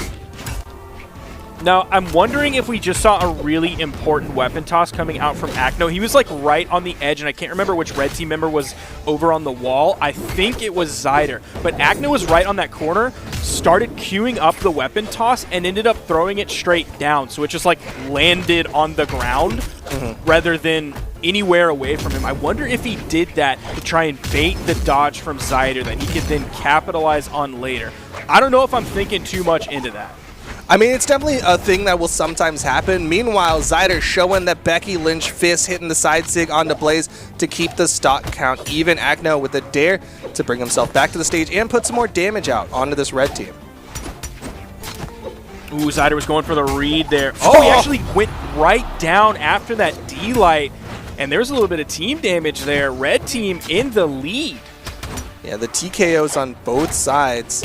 The red team getting the advantage. The scoop up from Acno goes for the immediate ground pound. Blaze covering the top route. Getting a little bit of damage onto 720 Polyshot. Doesn't get the follow-up side air, though. Polyshot dipped out of that, too. Yeah. You saw how, like, kind of telegraphed and long that ground pound was from Acno. Polyshot dipped. He didn't even take a second thought towards it of, okay, how can I turn this around? Maybe a weapon toss, maybe a side air. He was out of there. But he did do the spot dodge just in case he saw the opportunity for that GC neutral signature. Of course, the spot dodge is the first start of it. Downlight recovery from Acno gets him the stock off of 720 Polyshot, and it's all left to Zyder in the 1v2. Turnaround opportunity, but Acno goes wide, so the dare does not connect. Acno does need to be a little bit careful here. You know how strong Becky Lynch is, but he finds a weapon, goes for the KO, picks it up very quickly. Polyshot. Watching a cutscene again, 281 damage, not a lot. Took 613, so that's like 204 and some change per stock on a lower defense legend like a Surrey, but still was not able to put out hardly very much damage at all. It feels like Acno and Blaze invited Zyder and 720 Polyshot over to their place. They're all playing locally, and they're like, all right, which one of you gets the Mad Catz controller this game? Is it going to be Zyder's turn, or is it going to be 720 Polyshot? Which one of you gets the one where I've used it to put peanut butter on some bread? I bought a dance pad from Mad Catz for like $35 in like 04, and the free dance pad that came with DDR lasted way longer. That Mad Catz one lasted like 3 weeks. It's rough. Top of the map, though. Acno looking for that early knockout on the 720 Polyshot, but not able to get the connection. And it looks like the damage advantage is just slightly in favor of the red team. You see Zyder kind of going back and forth between Blaze and Acno. Wasn't able to find any KO, but both members are in orange. We could see a KO quickly. Side stick's already coming out from Zyder. Nice spot dodge from Polyshot. See a side stick coming out from him as well. Kind of early on with that one. Went for the GC on it. A lot of chaos here. Everybody in the red. Oh, just outspaced the GC downlight from 720 Polyshot, and Acno with the side tick. It's going to launch himself forward. Gets the first stock off of the red team. Zyder went over to move for the weapon. Polyshot ended up grabbing it away from him, but he picks one up soon. Does a neutral signature. Happens to be in the wrong direction where Acno is on the other side of him. That's going to give both first stocks going the way of Acno and Blaze. And Polyshot, dude, he's taking punishment here. Bro, I got to give credit to Acno. His footsies, his spacing has been on point. He's just barely outspaced so much stuff. Does get caught by the recovery, so the stock count is going to get evened up. But look at 720 Polyshot's health in the top right. He's already getting close to kill percent. And this has just kind of been the story of Acno and Blaze versus Zyder and Polyshot. Acno and Blaze just playing so well consistently throughout the entire game. D-Light Dare went for the recovery there, immediately goes in to cover after his teammate got hit, and he finds the KO off of it. Great response play from Acno. Oh, he tried to save his teammate with the neutral air, and that just held him in place so he could get bonked on the head with the lance. 4 stocks to 2 stocks. Red team getting caught. Downlight into the side air coming out from Acno.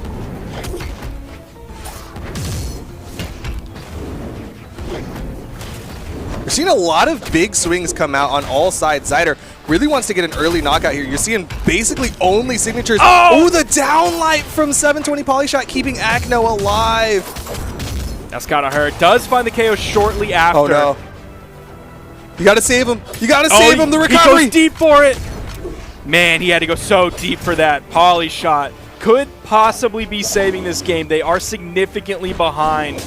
But if they make it out of this game, Zyder owes Polyshot free lunch, man, at least for a week. Oh, but Blaze does find that hit. They weren't able to extend that last stock of Zyder, and the Nair from Acno will do it. Game 3. 3-0 and a handshake from Acno and Blaze, and they will be moving on. Looks like they gave both Polyshot and Zyder the Mad Catz controllers this time. But look how much damage each of them took. Zyder on Becky Lynch is going to have defense in his favor, coming out with about 200 damage per stock. But look at Polyshot's Asuri. He took 664 damage. That is 221 damage averaged per 3 stocks. That's absolutely nuts on a character like Asuri. Yeah, the Asuri definitely showed up to play, but of course so did the Olgrim and Bodvar from Blaze and Acno. And of course they've got some fantastic skins on these Bodvar and Olgrims, but you can get some sweet skins on your Olgrim and Bodvar in the Battle Pass Season 3. We can show the trailer for some of these cool skins for these characters right now. The Jotun Winter comes to Brawlhalla in Battle Pass Season 3. Featuring Aurora Bryn. All new progression items. That's just the tip of the iceberg. We've got a frosty new color scheme. Vanir Guardian Bodvar. Royal Warrior Thor. Master Blacksmith Olgrim. Play, level up, and unlock cool new rewards. This season gets even better with a new Brawl Ball map. It doesn't get any cooler than this. Oh wait, that was cool. Bundle up with Brawlhalla's Battle Pass Season 3. Kind of a misplay. Kind of a misplay not using some of these Battle Pass skins, just saying. Yeah, come on, like you're already in Grand Finals. The money that you're going to get from this, you knew it was coming, so you could already pre-buy all the way to the end of the Battle Pass. We have seen several players already do that. I've been seeing it make the rounds on Twitter.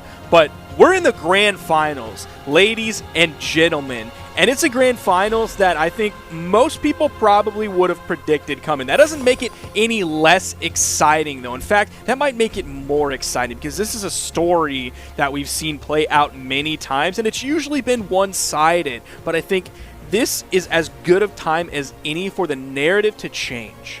It might be the time for the upset of the year. What a fantastic way to start 2021 would be for Heisen and Simple to upset the world champions here for the first tournament of the season and kick it off with a bang. We'll see if they can do so, but right now, Acno and Blaze coming in with some big swinging Thor and Taros. They'll have double hammers, 4 hammers across the board, except there will be an orb and an axe on the blue side, whereas it's double swords on the red team. And this is what I was talking about during pre-show, with heavy weapons will define the meta here in twos. You've seen it all day. You've seen several axes in almost every single game, several hammers in almost every single game. That's going to continue here, but the Blaze Taros is going to be absolutely nasty. Oh yeah, that thing is going to be swinging for the fences. You can see so much damage get built up. Even on the Ulgrim in the last game, Blaze was really keeping that axe warm, just building up damage for days onto the opponents. This may come down to just who can play hammer better by the end of it, because, I mean, everybody has a hammer in this game. Yeah. Even Acno has a hammer here. Goes for the GC side signature to get back on the stage. Blaze follows up, and then Acno follows up off of that. Simple taking the most damage out of anybody in the game. I swear I say that multiple times. We say that every game. Simple set, man. We say it every game, and yet Simple just does such a good job of extending those stocks. We'll be like, oh yeah, Simple's the first one in the red, and then we'll check back in 3 minutes later, and he's like, oh, he's still in the red. He does such a good job keeping the stock alive. Right side, Simple trying to rotate over, keep some pressure out there so Heisen can get back to that stage. Down sig connects, Acno going to get bounced off the stage, and Blaze hits the side air for the first stock. Yeah, the first KO is going to be on the red team, and I think we've seen this narrative play out several times in the terms of Acno and Blaze, Heisen, Simple in the winners finals. Heisen and Simple a few times just end up winning that out, sending Acno and Blaze down into the losers. They make it back into grands and then just do work. We've seen Acno and Blaze reset the bracket on Simple and Heisen several times now. I mean, you said it earlier when we were getting into the winners final that there's a very real possibility that we see 15 games between these two teams, and we've already seen 4 of them play out, so we can't quite get to that 15, but there's a real possibility Acno and Blaze reset here and then go into a second best of 5 coming from that loser side. Oh, the interrupt! Acno had the stomp, but Blaze was just looking for the damage. Now, Simple did say he was feeling really good about this year, but it was specifically in ones. We'll see how confident he plays throughout the rest of this game and further. You saw Acno. He was looking for the edge guard there, trying to dip down below. Didn't even have to do anything there. The stomp side air sent Simple really far away. Gets through that long active frame signature. Neutral sig comes out, knocked out Heisen, and now he's knocked out Simple. Acno and Blaze have a solid lead here. It's interesting to see that neutral signature be used on stage and lead to knockouts. Like, historically, that was just a tool that they saved if they're off stage. Thors would just be like, all right, I'm off stage, GCN sig to get back to the stage because it's got so much movement in it. Really cool to see it be used for the damage. Man, the follow-ups here from Acno and Blaze are looking so good. They're playing very well together as a team. D-Light side air. DI! DI That was down off the double side air, but unfortunately that was the wrong direction to go. I think if he DI'd up, would have been a little bit better because you have more time to float back to the stage, but either way, Acno going to be joining everyone else in the final stocks. He could have been worried about getting juggled and didn't expect either red team member to chase down below, so that him DIing there, I just didn't even see that coming. Yeah. Honestly, I feel like he was just holding down and didn't expect to get hit there, and he's like, oh, I just DI'd down on accident. Simple finding some damage here, but now he's in the red. Heisen in the red as well. Acno getting there, getting juggled a little bit here. Heisen dips over to the wall. Red team finding damage on the blue team, but all it's going to take is like one KO move hit and they're done. Oh, and down there, even from all the way down there. Oh, the side signature. Oh, and Blaze with the stomp side air will secure game number 1, but the stocks were flying. If we rewind just a moment, Acno had a fantastic stutter before he went down there for the scoop onto Heisen, and that's one of the reasons that he was able to get that knockout, but really well done on all sides to take it down to the final stocks. And this was something that Faison pointed out when he was streaming with Cody Travis. So you can get mad at him for this and not me. It's his fault. His info. He was saying that, like, of course, Acno is a very good 2v2 player, but Blaze kind of carries their team. Like, obviously, Acno wins and ones, but that Blaze is kind of the carry for their team, that he is one of the, if not the best Axe players in the world. And last game, if you look at that, I would say that holds true. Blaze put out like 717 damage that game. He did so much work with this Taros. Well, I mean, I believe it. Blaze has an insane Axe game, and like we didn't even see that much of the hammer except for to secure some knockouts with like a stomp cider. But other than, oh my gosh, the reset, Yep. Acno in trouble. Blaze is in position, and Acno has the movement to get back safely, but the damage has been done. Also, anything Faison says is just true. He is a doctor, all right? He has a doctor. Very, very true. Nice follow-up from Acno, but the recovery and the red team going to get that stock advantage. They put so much pressure onto Acno and did get the stock, but Blaze is sitting here living. And if you're looking at who did the most damage last game, maybe putting all your work into Acno is not going to have quite as high of an ROI as if you put everything into taking out Blaze. No, they're just going for the short sale. Trying to get those dividends. Okay, both blue team members get launched. Acno again going for the the unarmed down heavy, just that disco. Blaze can't get the follow-up nair, doesn't need it though. Stock count gonna get evened up, but man, look at Acno's health. He's already starting to bleed out on the second stock. There's the recovery. Does Simple have anything left? No, he doesn't. Even got a little bit of a rotation over. That was kind of an early spot dodge coming out from Heisen. I'm surprised he made it through that ground pound from Blaze. Turned around. Acno's on his final stock, ladies and gentlemen. Stock count is mathematically even. There's 4 stocks to 4, but all of the stocks are still on Blaze, whereas there's only 1 left on Acno. Blaze gonna fall. Stock count goes in favor of the red team. Acno forced onto his last stock here. You see him kind of playing like he's on his last stock as well. He's playing far away from everyone. Nice dare recovery into the nair from Simple. Beautiful 3 hits there. Blaze is going to have to put out maybe even more damage than he did last game. Look, Acno's just kind of chilling over on the left side, but they're not putting too much pressure onto Blaze yet. And, I mean, I kind of don't blame them. If you go try and fight Blaze, you have to go try and fight Blaze. And I'm kind of not about that. It's like, all right, we're just putting Blaze in the 1v2 a little bit earlier than normal. And there's also that potential for Acno to make that rotation over and help interrupt some stuff. Heard the neutral sig come out, but Acno did not find it. Does find the recovery for the hit onto Heisen. Still not enough. Side sig connects onto Blaze, and Acno hits a side sig of his own to put Simple down to his final stock. Now you saw that signature come out from Acno there. Simple has punished that like 2 times before when he threw it, so his hit rate with that signature is not so great, but he did find it there. Nobody was in the position. Oh, what is going on? That looked like a disconnect that happened at the worst possible time. Not necessarily a disconnect, but something happened to where it seemed like he just held left and fell. Cat jumped on the keyboard, just unfortunate timing, but Blaze now has to do the 1v2. Simple gonna try to get this down to final stock, so Blaze doesn't have a lot of health to play with. Team combo potential from the red team. They might do that combo that you were talking about. Just 1 neutralite to set it up. They gotta do it. They gotta do it. Just gonna go for the downlight recovery. Okay. They gotta do it. Nah, they're gonna switch to hammer. No, going back to sword. They gotta do it. I called it out. They gotta do it. Yeah, they can't let you be unproven. They would make me look so smart yeah. if I called out a specific 2v2 team combo. Genius. That would be very cool and brave and strong for them to do. Yeah, sure. Blaze split around this though. There it is. They did it! They did it! Just for you, Sparky. Just for you. They did it. Blaze gets denied the weapons, and now they're just playing the denial game. Blaze getting caught, gets the weapon toss, hits an unarmed haymaker, but it's not going to do much. All right, he split the red team. Opportunity here. He has the axe, the comfort weapon of Blaze. Dang, I called that like 5 hours ahead of time. I'm a genius. D-Sig from Heisen, and Simple and Heisen take that game. Bro, he did do more damage that game. He did 720.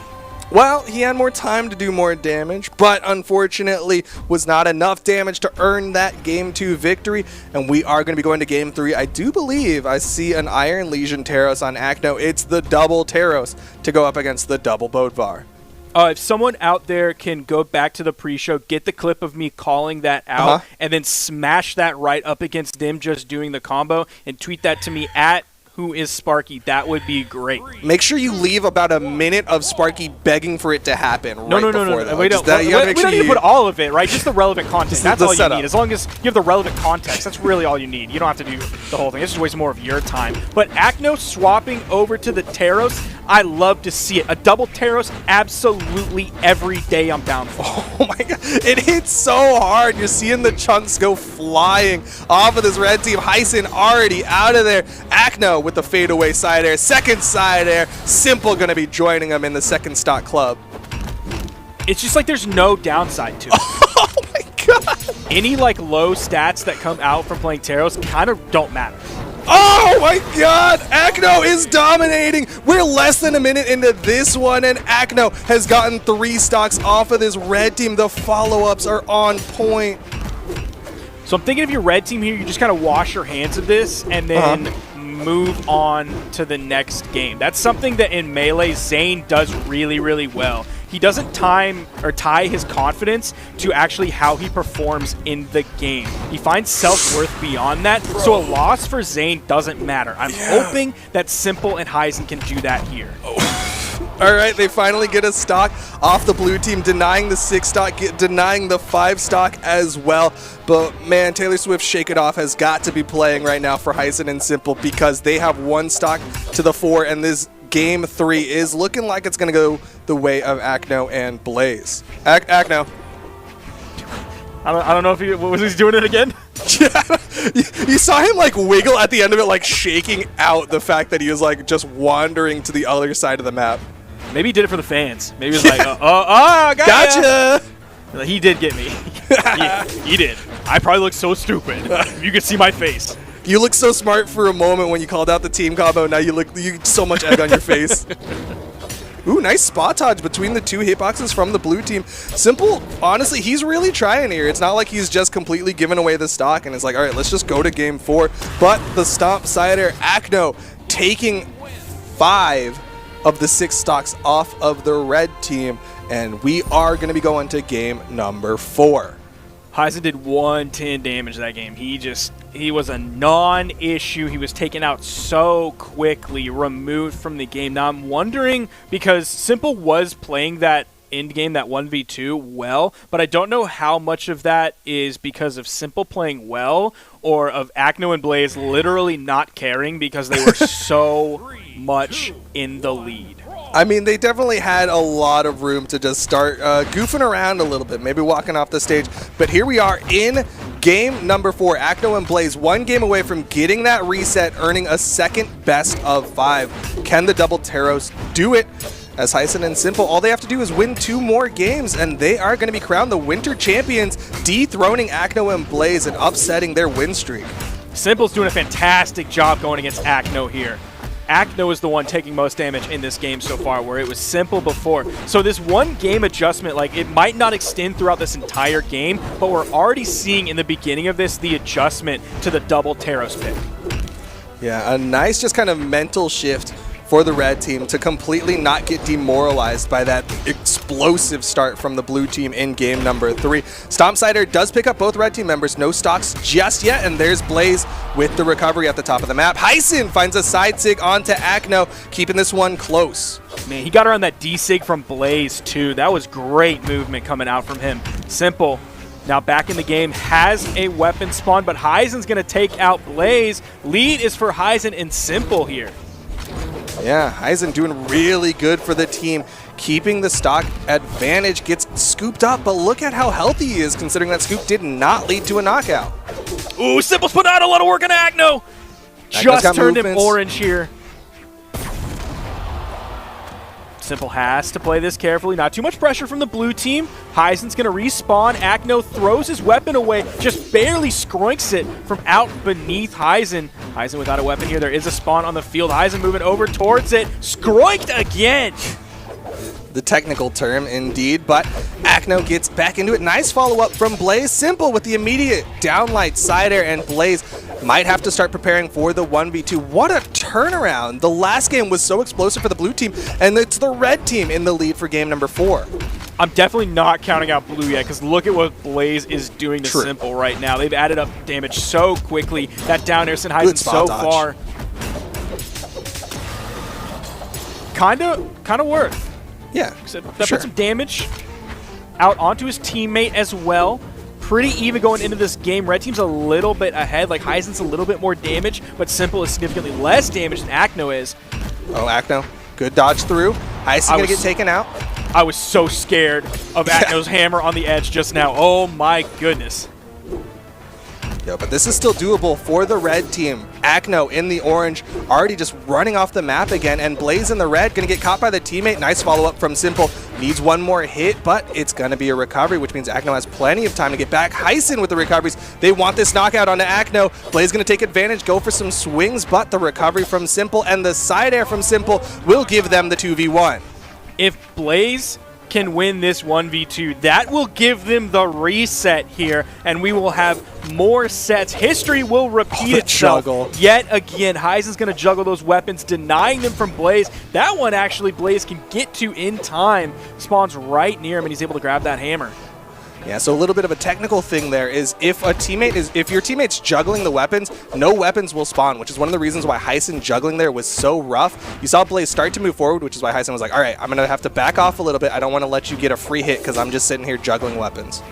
Got him in the orange weapon spawn over on the left side. Simple puts pressure on a Blaze so Heisen can grab a weapon. Heisen's so damaged, but so is Blaze. This is such a scary 1v2. Avoids the hit, avoids the nair. Blaze burns a recovery there. Neither nair from the red team connects. Blaze not finding many hits here, though. Just a dare. Ooh, 2 recoveries. He DIs left. The DIs for days. Blaze, the recovery gets eaten by the weapon toss, but he's still living for a moment. It's crazy how quick BH pros are at recognizing a DI opportunity. They take it. Gonna tie up the set here in Grand Finals. 2-2. And now, Game 5 opportunity. Will we see the reset or will we see the denial from Simple and Heisen? Can they get the upset, stop the 9-game win streak that Acno and Blaze are on, and maybe start their own for the 2021 season of Brawlhalla Esports? This is going to be a big game. So I'm wondering when these Terroses have been mostly practiced, because I'm looking at a level 30 from Acno and a level 38 from Blaze. That's going to be kind of on the lower end. So is this a recent practice that they've really just only built up between the end of last season and the beginning of this season? Or is this a character that they maybe had like a level 15 on, a level 20, and then they were like, yo, we're going to play double Terros, and we're going to practice that a little bit right before Winter Championship, because it's a no-brainer pick. You need to have a Terros. I think it's just a very pocket pick. Like, they both have fantastic axes. We've seen them on all sorts of axe legends. We've seen Acno on the Bodvar do very well as well. So it's just kind of like, all right, we have a lot of things that translate straight into the Terros, so we don't have to put too much time directly on the legend himself. As a big side sig from Acno, and things are looking good for the reset. And that was sort of the big opener that they were hitting in not the last game but 3. The one before that. The game before that, where they started the huge side sig for the KOs early on that gave them a gigantic lead that they just held onto and absolutely stomped with. Yeah, this is looking massive. Axe swings on all sides, chopping up this red team again. Side light nair puts Simple off stage. Blaze trying to dare his way down, and Heisen's actually getting the better in this juggle. But still the advantage. The side sig connects onto Acno. And meanwhile, the team combo leads to the knockout onto Blaze. Doesn't go for the side air, but the downlight recovery and the stock counts evened up.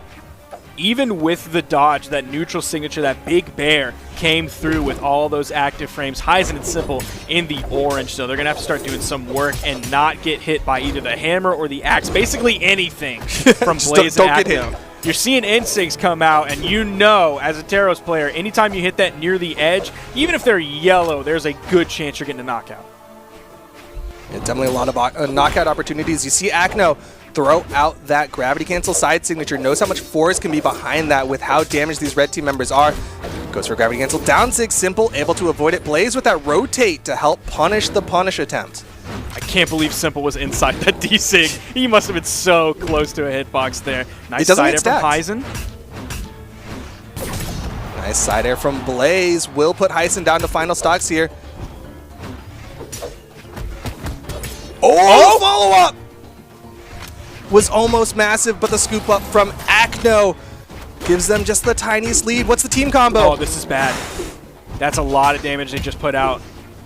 Though Heisen and Simple did come in fresh on these stocks. Last time it happened, Acno and Blaze were in orange. Now they were in red. So this lead has shrunk just a little bit. But that big opening, all that damage they put out in that team combo was huge. Get the KO there. We're almost even. Acno just trying to wait out the respawn of Blaze. No weapon spawn in favor of the blue team just yet. Blaze picks up the axe. And Acno just trying to survive here. Let Blaze put out some of this damage. This can go either direction. Final stocks here, game 5. Are Heisen and Simple gonna do it? Are they gonna get the upset? The side air puts Simple off stage. Acno not able to keep him off stage. Heisen with the follow-up gets disarmed by the side air. Heisen and Simple can end this set right now. The DC gonna hit a member of the red team, a member of the blue team. I would hate to be Simple and Heisen losing this and having to look at 5 more games against Blaze and Acno. Also scared of the hammer on the right side. Acno holding on for dear life. Heisen doesn't hit the downlight. Blaze does, though, and a downlight side air gives the blue team the advantage. Another side air, and we might be seeing the reset. Simple gets the wall touch. Okay. Stomp sidelight. He didn't feel like he could hit the dare there. Yeah, he was too low. Goofy downlight pickup. Neutral light to knock out, and we've got the reset. Acno and Blaze taking it in game number 5. But man, these are close. Yeah, that game really was so close. And you saw how it opened. Such a huge opening like that. That Simple and Heisen fought back tooth and nail, bringing it as close as it was towards the end. That's exactly what you want to see from these two teams. These are some insane games. I mean, we said it, right? Like, these are the 2 biggest teams in Europe right now, the 2 big dogs. The only team that's been able to win a set over Blaze and Acno in the last year has been Simple and Heisen, and I guess technically Simple and another teammate, but Simple and teammate have been the ones to take out Blaze and Acno, and now we're here, grand finals, a position we've been in before. Heisen and Simple reset it, a position we've been in before. But I don't think we've been closer to seeing a Simple and Heisen victory than we have been today. I think this year we're really going to see Heisen and Simple versus Blaze and Acno, and it's not going to be guaranteed at all at any point. But Blaze and Acno and Heisen and Simple, they're like they're the Jeff Bezos and Elon Musk level billionaires, and then the teams below them are more like just the normal I hate to say normal everyday billionaires. Everyday billionaires. They're the people who are worth like a lame 20 billion or a lame 30 billion, whereas Blaze and Acno are worth 120 billion. Heisen and Simple are worth 150 billion. Is that their actual net worths? No, I don't know. Okay. I would have been a little bit impressed if you knew off the top of your head just the net worths of Andy Jassy, Jeff Bezos, and who's Andy Jassy? Isn't he the person who's now the head of Amazon after Jeff Bezos stepped down, CEO? I'll look it up. All right, thanks. It matters. That's the most important thing that we should do right now. Yeah, I mean, big facts. We got to show our big brains sometimes, all right? You showed off your big brain. It is Andy Jassy. See, I told you. I pay attention to things. I'm worldly. I got diamond hands. Worth? All right, those two things are not connected.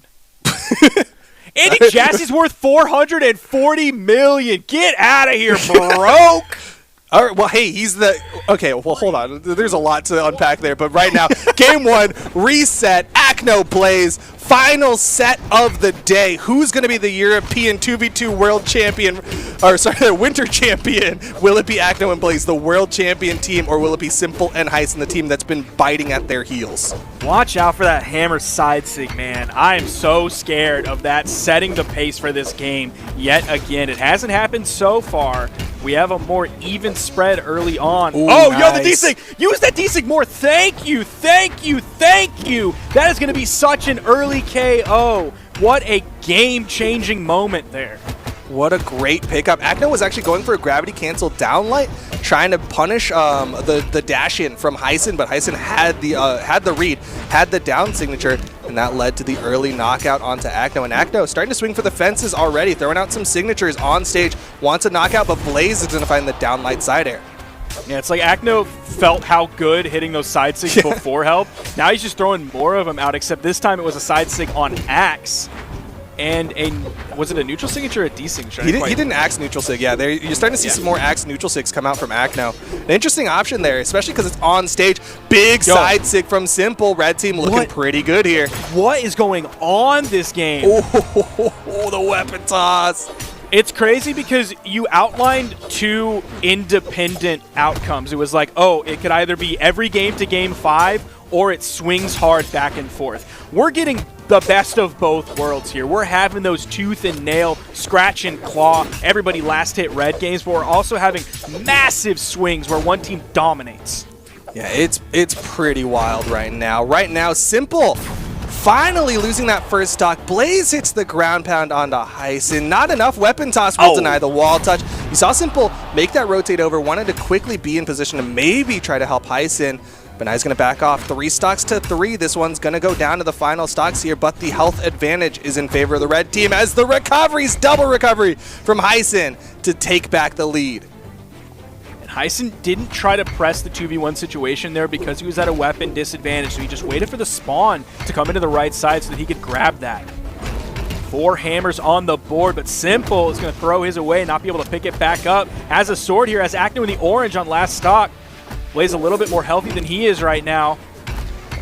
Ooh, nice scoop up. Final stocks here. Game 1 can be such a huge momentum swing in these best of 5s. It gives you the map advantage if it swings back and forth. Acno's so close to getting knocked out, but you see Blaze in the front. He's going to take a hit. That's the thing. Each major hit is going to send either Blaze or Acno so far away from their teammate. Blue team is split and unarmed. This is a really rough spot for the blue team. Downlight recovery. Heisen at the top of the map finds the neutral air, and it's all left to Acno in the 1v2. Heisen the more damaged, but he's so far back, and Acno barely gets the wall touch. Still no weapon in hands. Now remember that weapon spawn where Simple ended up hitting the D-Light recovery on the team damage. We're going to come back to that later. Once we finish this game, Heisen and Simple take Game 1. Simple putting out 606 damage. Blaze getting close with him on the 504 on the other side. But that weapon spawn specifically, picking up your own teammate and an opponent was fantastic there. Because you have the chance to deny the weapon spawn. If your opponent spot dodges it and you only pick up your teammate, you can pull out of that only hitting the D-Light on your teammate. Not as big of a deal. But you saw how damaged the blue team member was. So that was such a good opportunity to then get the follow-up off of that to get the KO. So the team damage there, even though both members of the red team were on their final stock, was the absolute best choice. So many scenarios where they come out on top, very few where they don't. I mean, that's such a smart game state recognition to just know your teammate's less damage than the opponent, and of course you have less force and less damage when you're hitting your teammate. And so it's worth it to get the double onto both the opponent and the teammate. We see the swap out come from Acno over to the Bryn, and it's working out well so far as the weapon tosses connect. Heisen on the left side, Acno throws on the ground pound. Heisen with the turnaround. Acno's in trouble, and Blaze going to give the reprieve to make sure Simple doesn't get the knockout onto his teammate. What are these games? What are these openings to these games? Now this one is swinging completely the other direction. Acno and Blaze insanely healthy here, just off of the Bryn swap alone. Yeah, it's such a crazy swap. I wouldn't have expected the Bryn swap to be the thing that shifts such a huge momentum swing, but really well done from Acno and Blaze. They now have that stage control. Blaze putting out the hammer damage, and Simple going to try to rotate over, help Heisen out as another ground pound puts Heisen down to his final stock. Acno is dominating on his first stock. And this is Acno and Blaze's lead being larger than Heisen and Simple's lead from last game. For sure. This is looking real nice for the blue team. But we've seen the red team swing things back. We've seen the blue team have these early bursts, and then the red team can bring this down to the final stocks. Trying to chase down Simple. We haven't seen them like fully overcome a lead like this, but we have seen them bring it back to where it's really close, to where the possibility is there.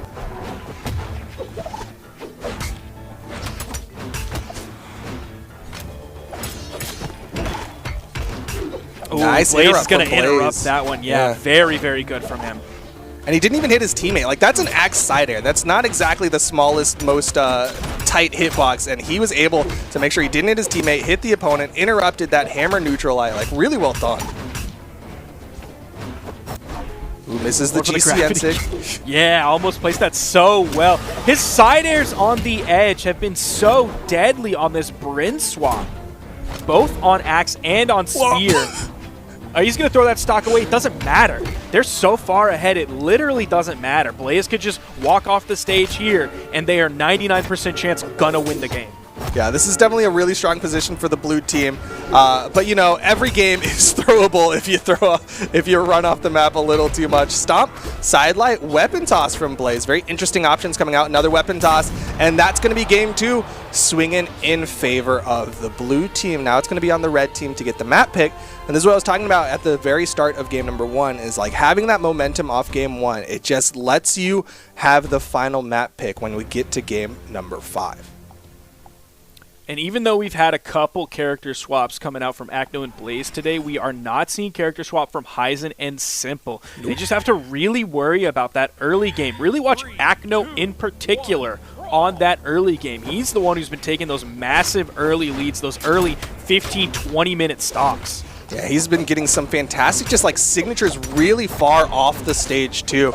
But meanwhile, right side, Blaze getting the better of Simple, getting some really big axe hits, and Acno with the immediate rotate over. Both of them trying to read different options from Simple, but not able to find the one that he went for.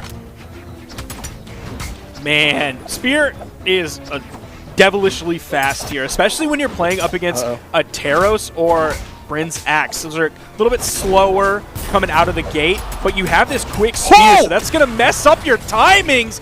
And the red team has nothing to answer all of this damage that blue team is putting out. It's not even based off of like a lucky side sig read or anything here. It's just better gameplay.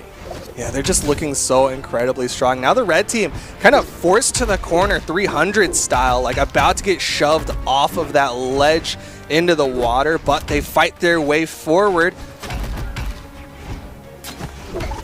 Both blue team members in the red. This is a situation where it could get evened up if the red team gets this knockout onto Blaze. Ooh, side air is not going to be quite the option. Another side air, and it's looking doable for the red team. Ooh, that's an exhausted recovery. He doesn't have a lot of movement.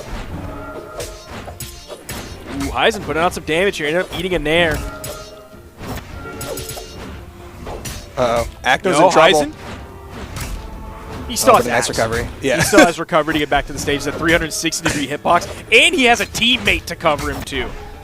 Yes, Blaze really helping out Acno. Acno's going for such really wonky options with like a lot of GC down sigs on both weapons, and Blaze is there to really give him reprieve when the opponents want to punish him for it. Simple does get back up onto the stage, but again, this is looking a lot closer than the initial start would have led me to believe. Got the KO there. It's 3 stocks to 3. But the way Blaze has been surviving, I started that sentence right before he just took a bunch of damage from both members of the red team. He's able to get back. He actually goes straight onto the platform, too. Dodges onto it rather than touching the wall first. Gets the KO Simple on his final stock. Heisen. Oh, in a bad Blaze, spot. The Not weapon good, toss not the good, side not air. good. He still can get back, but Blaze is in position for the ground pound, and it's all left to Simple in the 1v2. Blaze still with 2 stocks to the name, and Acno gonna get the follow-ups while off stage. Goes for the GCN6. Simple fighting for his life here. He's gotten 1 of the 3 off the blue team. He went for the D-Sig there, too. He was looking for the big play with the Bodvar Sword D-Sig. Man, that Heisen situation really just hit the fan so quickly. Everything started to fall apart. Yeah, just really, I mean, that's a checkmate situation right there. Had the rook, had the bishop in position, and all he had to do was move it down the file, and that is game number 3 going in favor of Acno and Blaze. They're now 1 game away from getting the 3-1 victory in the reset and continuing on their win streak in the European 2v2s.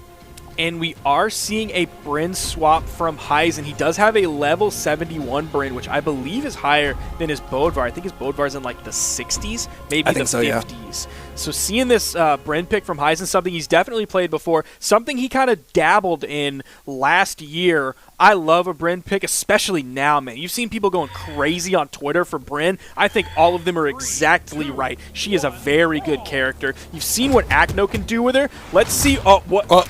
Forgot the weapon pickup button? Did he just think he picked it up and not even, like, worry about it while he faded towards the enemy team? Slight misstep, but it's okay. It's like the first 5 seconds, like, we've seen teams not even get weapon spawns. They just clutch up, and they're fine. Recovery does put Heisen in a precarious position, and it's interesting that you use the term dabbled for Heisen's Bryn, considering I would not consider a level 70 Bryn a dip of a toe in the water. That's true, but a lot of what he was playing is he was like starting with a Petra or another character, and then he would swap onto the Bryn. At least that's what I'm remembering. I could be absolutely wrong, but I love a Bryn pick, man. Neutral signature hitting both members. Red team is ahead in terms of stocks, but Acno is so healthy right now. His Bryn is looking immaculate today. Yeah, his Bryn's looking very, very good. Took him a little time to get settled onto it, but once he did, he was just running forward. Stock counts evened up. Simple deep red. Acno not able to find the sider, and Simple doing a really good job pushing Acno away.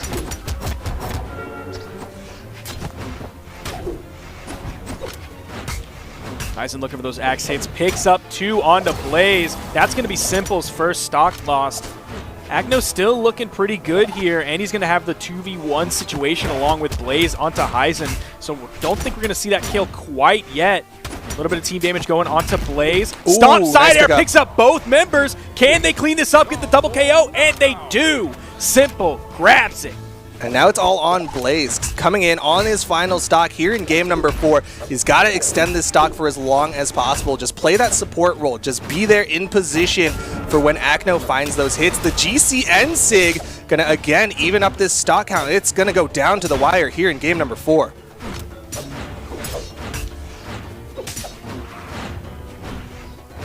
Heisen trying to find where he kind of fits into what's going on here.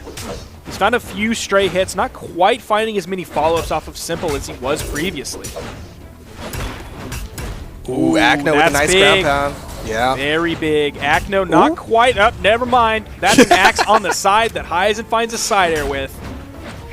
Great turnaround from Heisen. Acno was feeling really good after getting that knockout onto Simple. Maybe went a little over-aggressive on the side.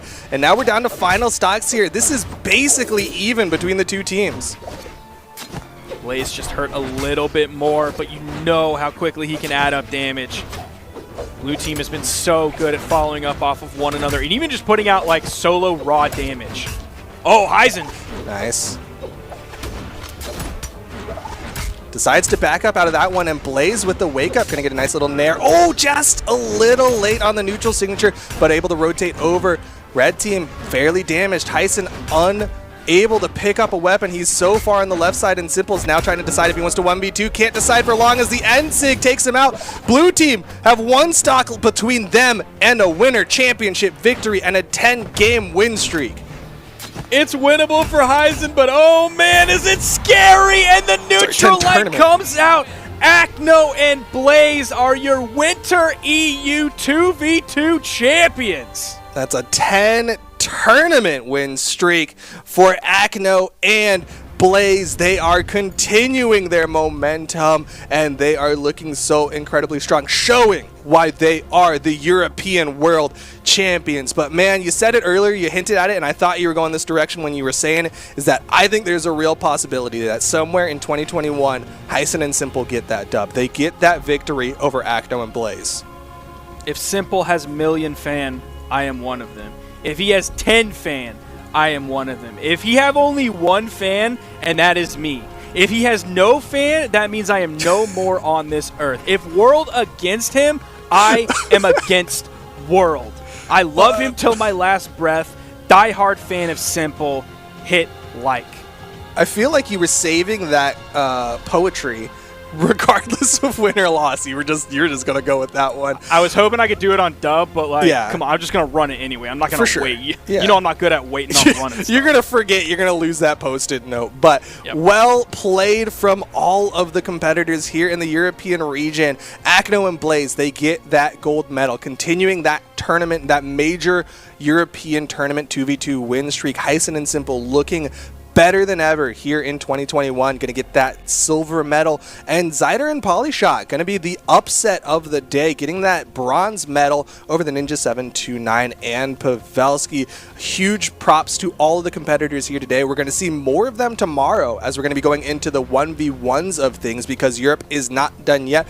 And there's so much more Winter Championship and Brawlhalla esports action that I don't even know if I can condense it all down into this one moment. So Sparky, tell them where they can find out all that information. Brawlhalla.com/schedule. That will give you like the hour that things are happening. That'll give you a big zoom out on the month when things are happening. It'll include dev streams as well, but also you can go to smash.gg/Brawlhalla to see every single event and when it is happening. Those are two major home bases that you should be looking at all the time if you have any questions on when things are happening. You can also follow Brawlhalla on Twitter @Brawlhalla. And then you can follow the Brawlhalla Esports Twitter account, which is @ProBrawlhalla, if I'm not mistaken. If you want to know what's going on with production behind everything, you can follow @Bagel Productions, I believe, on Twitter. If you want to follow the most electrifying man in Brawlhalla Esports, you can follow @WhoIsSparky on Twitter. And I do want to give a shout out to Quinn Debates, who very quickly put together the smash together of my pre-show 2v2 combo thing, and then it actually happening with a great 6 hours later from SpongeBob in between. So thank you so much for doing that. Thank you so much to everybody tuning in today. Wait, you're not going to let me say my Twitter if you're going to give everyone else's? Oh, yeah. @DukeXFam if you want to follow my goofy tweets. But other than that, huge shout outs to all the competitors here today. Shout outs to everyone for watching wherever you're watching. Twitch.tv/Brawlhalla, YouTube.com/Brawlhalla, or anywhere in between. Of course, we can't do it without the fans, but we are not done yet. We still have plenty more Brawlhalla action, so make sure you hit that follow button. We want to hit that mill over on Twitch.tv/Brawlhalla. Any final words, Sparky, before we let them all go? What are we at? What's the follow count at? Well, let's pretend one. So y'all need to make 999,999 more accounts. I'm trying to look at those numbies, and I don't know how to find those numbies. So I'm gonna say, like, honestly, we're one away. So it would be sick. Make if sure you hit that follow button. We're the millionth one, right? So hit follow right now. That would be very pog if we could hit that very soon. Now, Bobby Schmurd is out of jail, and if there's any one weekend he could have watched Brawlhalla, if it became this one, man, I'd be happy with that. We had some great 2v2 action today. We're going to see some great 1v1 action tomorrow. That's it from me. Duke, take us home. All right, well, thank you all for watching again. Have a wonderful rest of your day, and we will see y'all again tomorrow for more Brawlhalla 1v1 European action. Make sure you hit those follow buttons, but for now, we are out.